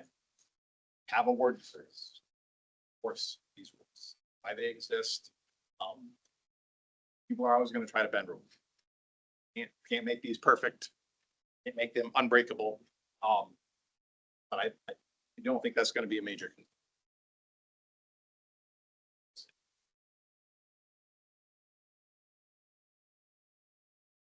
On this one. New Hampshire and Maine overlap like this? Both of them? Not 100% on Maine. New Hampshire is a straight through. Actually, I don't know. I'm sorry, what does that mean, New Hampshire is straight through? That both go on simultaneously Yes, and for the entire length of the season? correct. Yes. Okay, thank you. Yeah. New Hampshire season is December 15th to December 15th. Their archery season. Right through every other season. I keep coming back to the safety issue. I mean, I'm in New York all the time. And I think it was 3 years ago, we had to start wearing orange in New York. Minimum of a hat. What do we have to do to get 100 orange in Vermont? Can the board do that? If we have a proposal? Yeah, I think that would be. Yeah, the We're gonna board be, can we're, move to amend a rule on their own motion. I mean, this is, there's gonna be a lot more lead flying around. I don't care what this says on the safety issue, and there's nothing to that. But two of my nephews took a hunter safety course last year, and they were read the answers to mark on the card. And there was kids that couldn't even, they shouldn't have even been there. And I know we're safe, but Jamie, I can't think of his last name, got mistaken as a bear 2 or 3 years ago. And he's still recovering from that. Let him tell you that we're safe. He's not gonna agree with you on that. He got shot in Huntington. Yeah, think of his last name. Yeah, Jamie, and he almost died. He's still recovering. We gotta think about safety here. And it's really eating. We're gonna be shooting does and rifle, which it's fine, as long as we're safe about it. I, for one, 15 years ago, had to get down the road with my truck, and I saw a bucket of doe standing on the side of the road. I stopped, I got out, and they were trotting across the pasture, and I had a bead on it. In the background, I saw orange walking through my scope. I just brought my gun. I mean, that was just me. I'm sure I'm not the only one that's experienced that. I think we need to look at hunter orange, if we're gonna be going with this stuff. So that isn't our purview. We could could we address that now, or is it too late because that hasn't been brought up? So, I mean, I think we could put it in the deer rule now. I don't, that's necessarily the best place for it. But I don't disagree, but on the same, this has been brought up to me. There's a shooting incident in Elmore in 23, and they did a reenactment without the shoot E, where he wasn't wearing orange when he was shot. And they did a reenactment with orange, and it would completely change the outcome of that incident, and he wouldn't have been, he'd be able to walk fine now. That's. I would propose even to archery, if you're gonna be hunting archery in rifle season, you gotta have a minimum of a hat on. If you're gonna hunt archery during rifle, deer are colorblind. I wear orange all the time. And I get as close to deer, I'm sure. yeah, deer can't see orange. I just don't get why we haven't done it years ago. That's a concern of mine, and I'm basically asking if we can do it, then I will make the suggestion.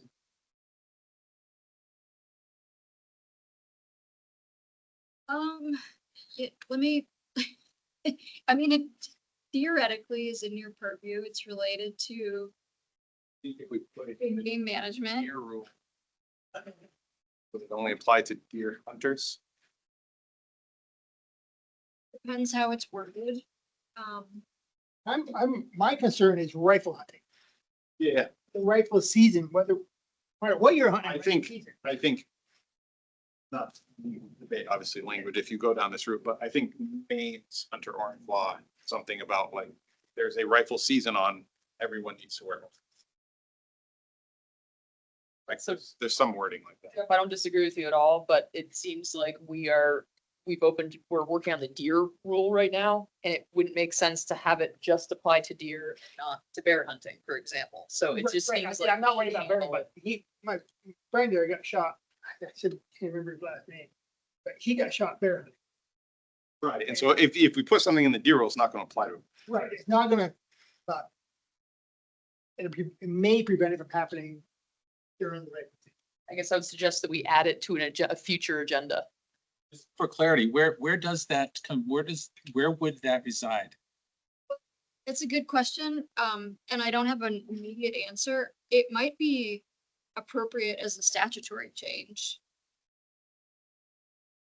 And we have tried. Yeah, I mean, I think that it would be really clear if it were in statute. It would, the applicability would be clear. There would be, it's an idea. Otherwise, I am just looking through the rules now. Hadn't thought about it before. a lot of cases, other states, it's like a standalone. It's its own rule.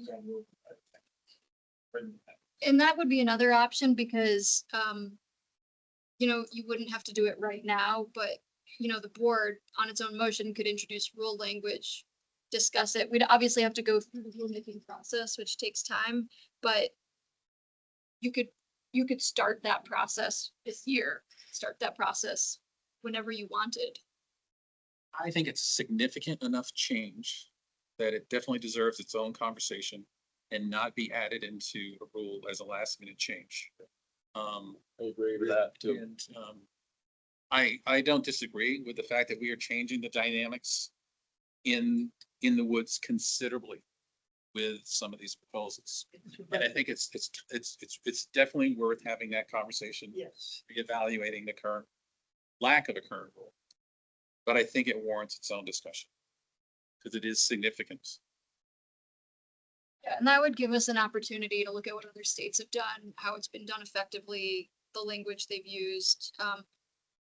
We can certainly look into that to provide more information to the board at a future meeting, the next meeting, whenever you guys want to talk about it. Whenever you were ready to make that presentation, I think it would be. Go there.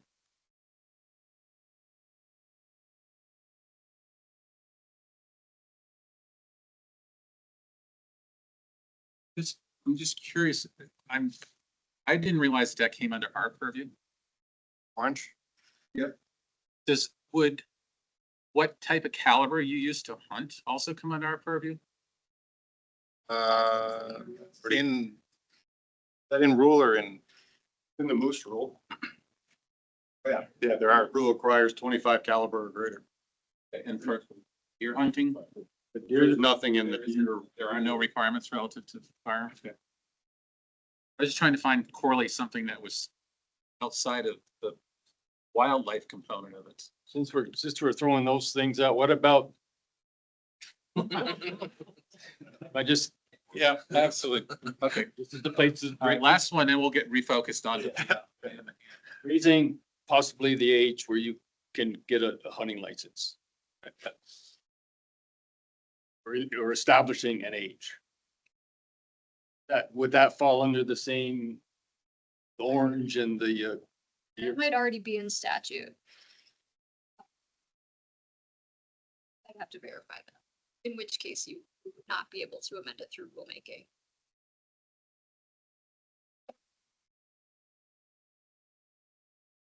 All right, Nick, you should bring us right back into, This one. Didn't vote, yeah. no, we didn't move. Moving archery season closure during the regular season.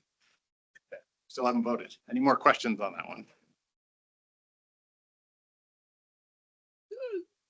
Could I hear the motion again, please? There isn't one, Dave. make one? I'd like to make a motion to adopt archery season, removing the archery season closure during regular season as proposed. So supporting the recommendation. Second, Can I ask where this change came from? Did it come from the archers or did it come from the department or where did this come from? How did this originate? I believe this actually.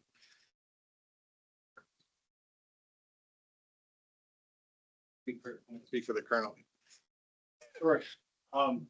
You guys request this change, removing this closure? Can't remember. Not request, but I think we were discussing. I think the major brought it up.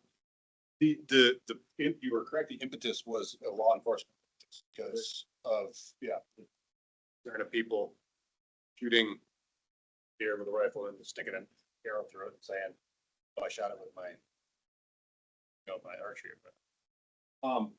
Can't remember. Well, I thought it was when we had a conversation, but it might have been from us just trying to simplify regulations because we get a lot.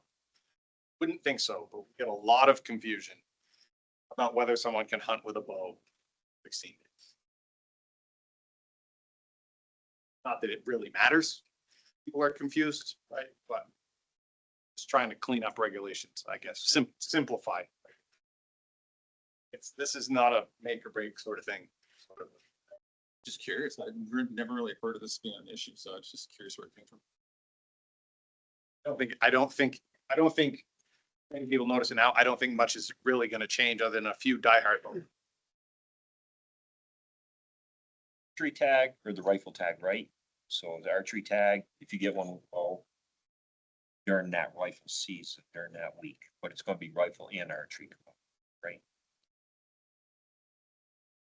Now you'll be able to use your archery. So, Still could get 3 deer. Yeah, Monday, Tuesday, Wednesday. yeah, so I shoot a doe during archery during the rifle season, shoot a buck, 6-pointer with my bow, and then I can turn around and grab my rifle and I can bring theoretically both to deer camp. Cannot bow hunt rifle. You could No, rifle, No, I can, I can shoot a buck with my bow. yes, you would technically be able to shoot 2 bucks during that in period. Rifle season. Would technically be a archery deer if the season is open. Want to avoid that issue, then archery closed.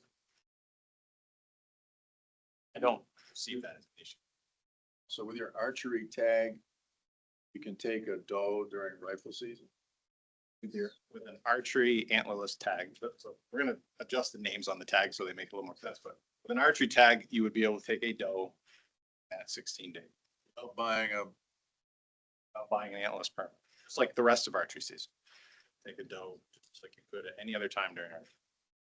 To clarify, basically, there's 2 seasons open at that period. You have the archery season and you have the regular deer season. So it's 2 seasons. You're not doing one season where you're able to shoot 3 different deer. You have your archery season where you can shoot the antlerless, and you have your rifle season. It's a 16-day during the Over the exception is, yes, For 16. and shoot a buck and a doe with your bow during that theoretically season, and then also grab your gun and still that 16, same 16-day period, different season, but still 16-day period. Yeah, that's so theoretically, likely you can do that, but I mean, there's a chance. It's an option. so if I don't use my archery tag, if I don't fill my archery tag during up through rifle season, I can still go out with my crossbow on my own land. Right? wherever you want. And shoot a doe during rifle season with a bow. During that period, you're technically shooting it in archery season. Be a doe. Colonel, does New Hampshire overlaps that way? Do you hear of any enforcement nightmares? A lot of problems with it? You know of? Generally speaking, these rules will be effective based on folks' ability to understand them and follow them, not based on enforcement. There's just not enough of us able to make a significant difference for folks that want to do that. And so whether you do this or not will have impact on that outcome, in my opinion. Yeah, from an enforcement perspective. But if I want to shoot a doe by rifle during rifle season, I've got to have that muzzle. And the antlerless tag. Antlerless tag. Antlerless tag.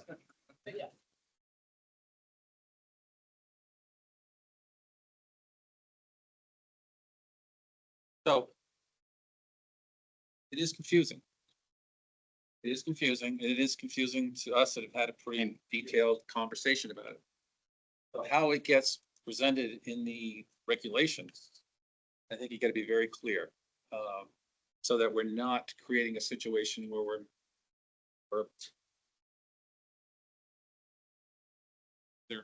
if on this case, we want to make sure that people understand it clear enough so that they can take advantage of as much flexibility as they have. As opposed to being concerned that they're gonna break the law. You know, to me, it's more Right. having So to truly understand. I think, I would view this as removing a restriction that currently exists. So it's less likely that someone's going to break the law. It does create a lot of these what if scenarios, but people have to be aware and they have to actually be out there hunting, do that. And I think those people.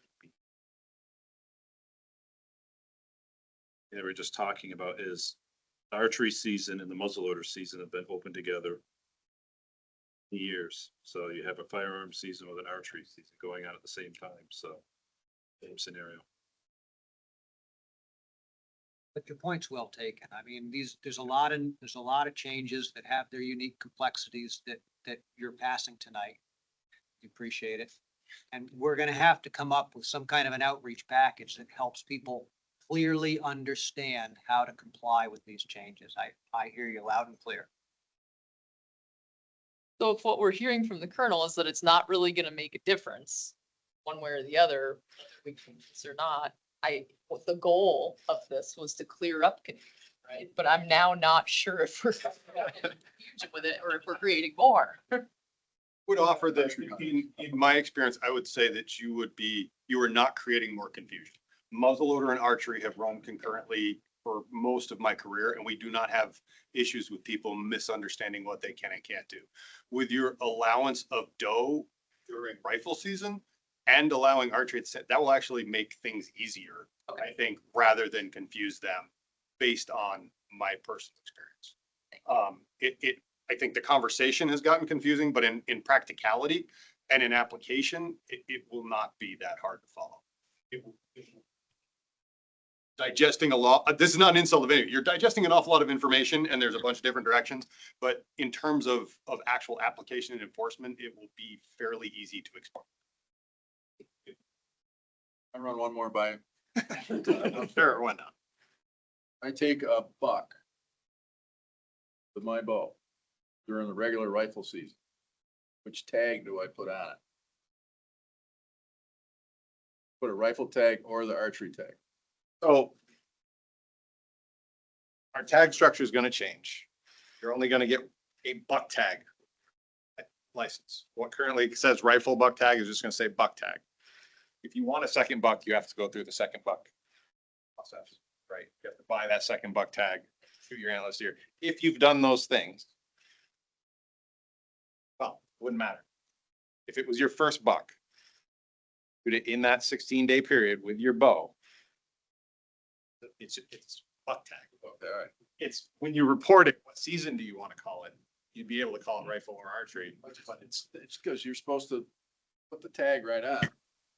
And you bring it out and you report it. And if you're using the wrong tag.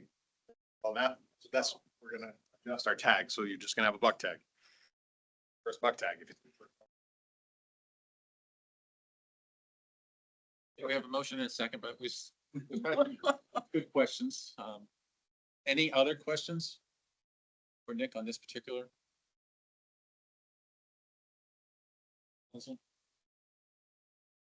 No? Okay, I think we can, we'll try a voice vote.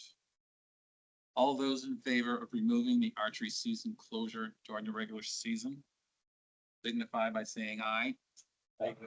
I, Opposed? Ayes have it. Okay. I have just had it. 9. Oh. Is that the right section? Yes. Yes.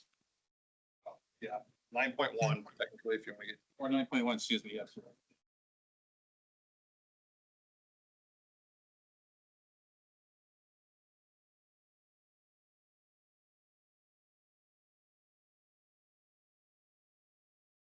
Thing to discuss. Y'all recall, hopefully, received a petition to extend December muzzleloader season. The board decided that treat this or incorporate this as public comment since the deer rule was already open. With the deer rule. But since it was brought up, we're going to discuss it. Since it was petitioned, we're going to discuss it. As I mentioned earlier, we're taking a neutral position on this. Got a few concerns. Don't expect it to have any significant impact on the muzzleloader harvest, buck or antlerless. Just like I showed you earlier, we added an October muzzleloader season and it did nothing for our antlerless harvest. Don't expect this ending December muzzleloader to really change our harvest. So minimal impact, we're kind of leaving it up to you guys as for what. So the petition as submitted was to extend the muzzleloader season. So this is our current season. We have regular season, ends the Sunday after Thanksgiving. And then the following weekend, December muzzleloader season begins. The petition was to start the season the Monday after rifle season, adding those 5 weekdays to the December muzzleloader season. It would be a total of 14 days long. I will say that Bert attended all of the hearings, right? Yeah. Informed people of the petition that were there. We did receive several comment in support of this. There might have been a handful that said, don't change muzzleloader season. But I would say more in support of this than opposed, but all I have on this. We don't have obviously direct questions because it's not one of our proposed changes. So the only comments we got are from people that attended the hearings and were aware.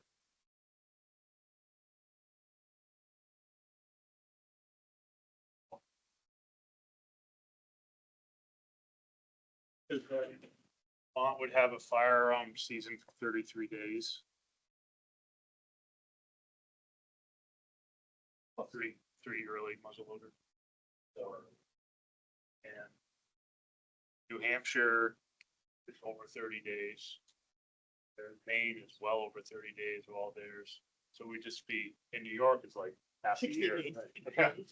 So it'd be more kind of in line with what other folks in terms of hunting days. Yes, yeah, we have long had some of the shortest seasons. If you're at camp on that last weekend and you want to stay a few extra days as a load. But you probably already You're used neutral, this is up to you. your antlerless tag in rifle season. Yeah, I mean, you're offering some flexibility for those hunters that can get time off during the week, but I would think the reality is it's not going to see a huge. Yeah, people have limited amount of time off, right?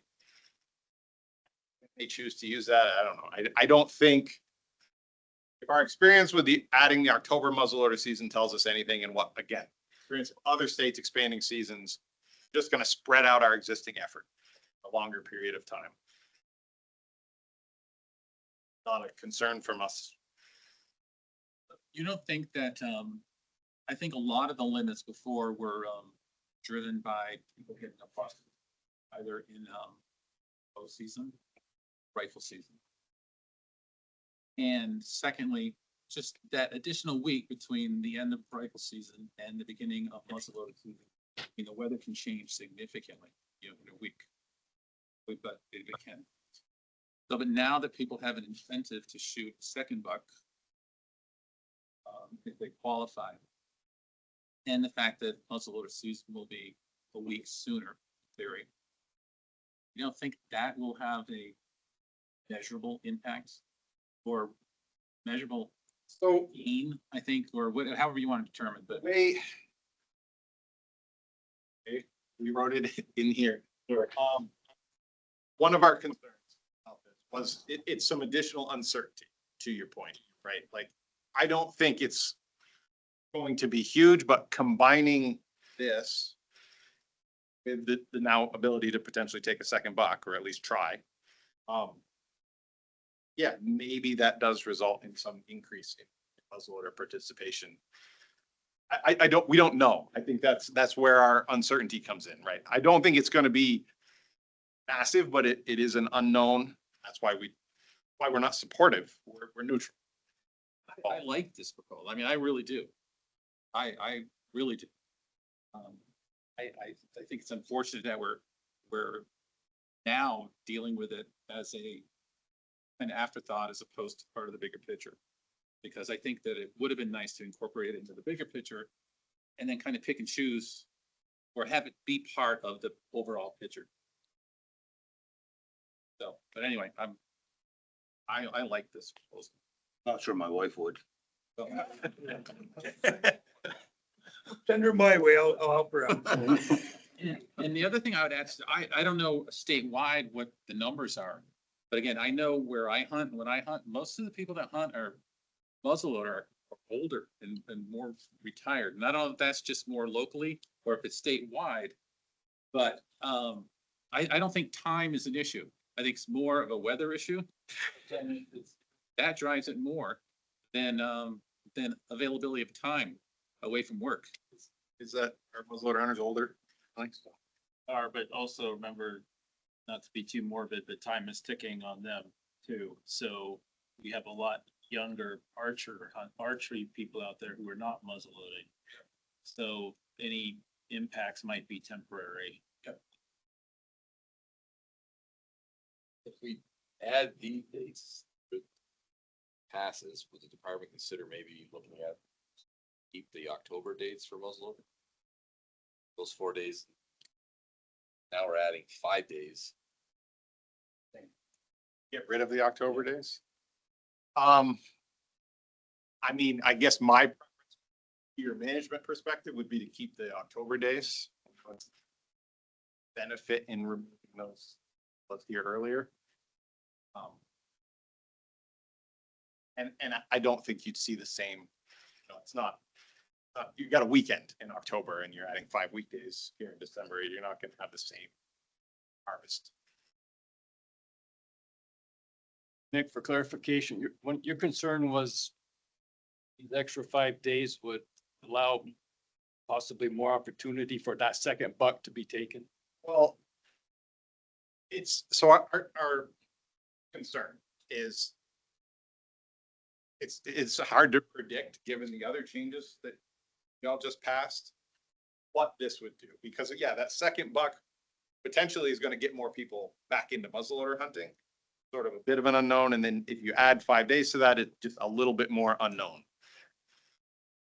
I don't think it's substantial enough to be like, as opposed to it, but Just want to it's just understand. it's just more unknown. The things that I hear about muzzleloader season is that a lot of people don't like the late muzzleloader season because we're taking doe during that season that had been bred. And I've mentioned that before, and you know, and the response has been, well, what difference does it make whether it's been bred or not? It's either 1 or 2 deer that are going to be versus taking it before it's bred. Do all of our doe that are able to, you know, deliver fawns in the spring get bred in any given year? Whether they're bred or not, it doesn't really matter. It doesn't matter when you shoot them, like if you shoot a doe in October, chance that she would have gotten bred after that is the same as the chance that she is bred when you shoot her in December. It makes no difference. You remove a doe, you're always removing her future offspring as well. It's always part of it. No, it doesn't matter. The only benefit I was saying to getting deer off the landscape earlier is you're saving 6 weeks of the food that they were gonna eat for the deer that are actually gonna go into winter. That's the only benefit. The chance of the other does getting bred on time on the first cycle. You're removing. All of our does pretty much breed on the first cycle.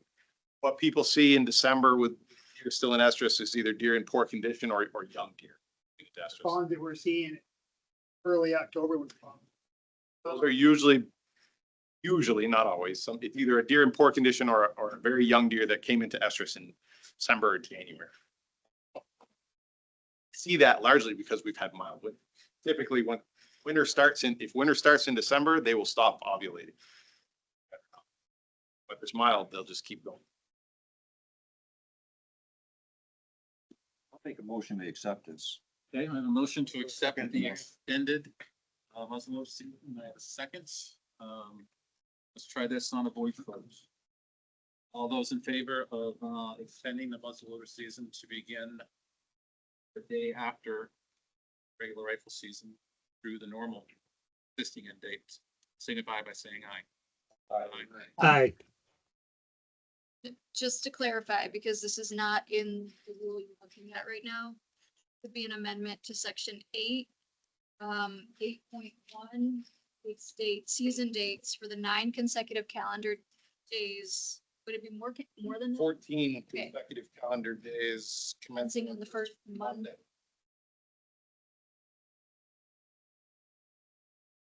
Thank you. That is the motion on the floor. I have not yet. Any opposition, any opposed to the motion? Hearing none, the motion passed.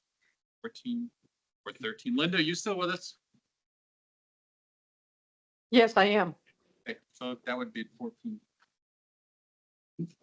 Okay, I have a question, and just I'd like to get thoughts from the board. We talked about this briefly. I don't know if anybody was around the table, but based on the way the current rule is written, a youth hunter, the way the rule is currently written right now, is able to get $3. And all within that 4 deer limit. And is that what we intend to do? Is everyone okay with that? I'm not sure that I understood that that's what was. I personally feel that if a youth hunter is good enough, possible enough to get $3, have at it. I think it's gonna be such a slim possibility that we're wasting time discussing it. I don't see that many youth hunters after rifle season starts, to be honest with you. I just want to make sure everybody understands it, that that's what we don't have. see it. That's what we have. See it. Hardly anybody, kids. Or you already bypassed, we are gonna be addressing Hunter Orange at some point, a possibility of. Hannah's gonna kind of give us an update on that during our next meeting or at some point where it resides or how we could approach that, Yeah, I think I should be able to have something by the end or at some point in the future.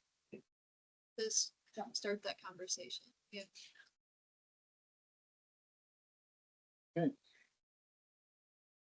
But I think we need one final. This is chronic wasting. Chronic wasting. That was a- That was the last thing you said, yeah. That's so long ago, I know. I gotta write it down. Yeah, I don't think Well, would you include the muzzle? Yep, The muzzle yep. loader. Where did we add the muzzle loader? What section again was that to? Section 8.1. And so I believe, other than that, we accepted all the proposals as presented, with the exception of the change to 8 point to extend the season. Okay. So do I have a motion to? Oh, we just did. Make a motion, accept everything. Mr. Chairman, Yes, David. I did want to, say something to the board. I was at a, meeting of the, Vermont Federation of Lakes and Ponds this past week. It was one of the presenters, and along with myself, there was Tyler Brown from the Fish and Wildlife Department, who put on an absolutely stunning, presentation on beavers, their place in the ecology of water and wildlife. And I just wanted to give him a shout out to this group, that he did us proud. David, I'll pass that on. Thank you, David. Thanks. Appreciate that. Okay, we have a motion on the floor to accept the rule as your rule as proposed, with the exception of the change in 8.1 to extend the muzzleloader season. I have a second. We'll try a voice vote. All those in favor signify by saying aye. Opposed? Aye. No. I'm going to change my aye vote to a no, based on what I would post with earlier as well too. So that would be a 12-2 vote. So, okay, so let me just step back. The votes. Yeah, I don't. Do we need to do that? We want separately. We need an overall vote. Yes, your board needs to We need an overall vote move the rule forward. to accept the entirety of the rule, which is what we knew right from the get-go. We did each individual section. And, okay. And, so Yeah, we're doing the entirety of the rule. So we'll do a roll call. I will vote, and I'm going to vote no, only because of the components that I was opposed to earlier. Robert Patterson? Neil Hogan? No. Same reason. Allison Frazier? Yes. Linda Hook? No. Jeff Corey? Beth Demling? Richard Craig? Yes. Ryan Kilburn? Yes. Paul Noel? Yes. Marty Van Buren? No. John Balson Jacmo? No. David Dean? Yes. And Nick Burnham? Yes. I have 1, 2, 3, 4, 5, 6. That would be a 8 to 6. That failed, would we that overall vote failed, that would have killed everything. Yes. We had to readdress it through whatever the issues were. Third vote, whatever. Okay, so thank you, Nick. Good presentation. Yeah, 8. Commissioner, Hank, you are next. Well, I am ready to go. Thank you to Nick and the rest of the big game team and Hannah. Thank you all for your time and patience. That was a lot. I appreciate it. So that's all. I have no other updates. Can I bring up one thing? It's gonna be quick. One of the concerns that I still continue to have, and I think we all do, is the fact that we are losing more and more deer reporting stations. And it's becoming more and more difficult to find a place to report our game. And I, give them all the credit in the world for providing that service, and for what they get in return is very little, other than, some loyalty from people who show up and report their game and whatnot. But again, I will ask, is there anything that the state can do to allow them to continue doing that in a way that's not an expense to them? And even if us, as people who do report game there, even if we can start leaving tips and spreading the word to leave a tip for the people who are reporting your deer or weighing your deer. I think that would just go a long ways to keeping them open and making it worth them. This online, and the more we start losing that whole process, I think it's just unfortunate. So. My local store asked the same thing a couple years ago. Somebody's got to go out of the store to weigh deer.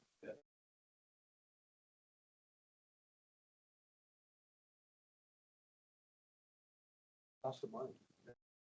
I lost $2,000 and stuff because of that. People are taking it while you were. Yeah, they set me up. They set us up. We know who it was. They couldn't do a thing about it. And there's one place in Maine where I go where if you want your deer weighed, it costs you $5. Everybody pays it. It's worth it, but it's $5. It covers the cost of having an extra person on board to go out and run the scales. Anyway, just thought I'd throw that out there. No, it's been talked about. I don't know the exact answer. But. Yeah, we can't take tips for the execution of our job duties. But if there was some kind of fee schedule established, that might be a way to financially support it. We've talked for years about the need to raise the fee that we pay these people who go out of their way. They basically are losing money. Stage of the game, a buck a deer. Ridiculous. It really boils down to that, and the cultural changes that are associated with some of the communities where these stores exist. Some of the stores just don't have any interest in participating anymore, regardless of what you pay them. But the fundamental issue right now is what we pay them right now. It's not enough. Yeah, no, I know. And I was advocating, this is just advocating that it become a state issue. And that if someone wants to give them $5 for weighing a deer, then let them take that $5 and put it in their pocket, not run it through the state where that $5 turns. It's $5 for them doing that service. So anyway, that's all I was recommending. No, it's an important. Right, oh, I guess the July meeting, right, Hannah? We have one scheduled, but depending on when we can get on the LCAR schedule. I think that the game rules will be on the July 10th LCAR agenda, which means you'll be able to have it at your regularly scheduled July 16th meeting. So assuming there are no LCAR approval, July 16th works for the next board meeting. Okay, motion to adjourn? Favor? Aye. Thank you, everyone.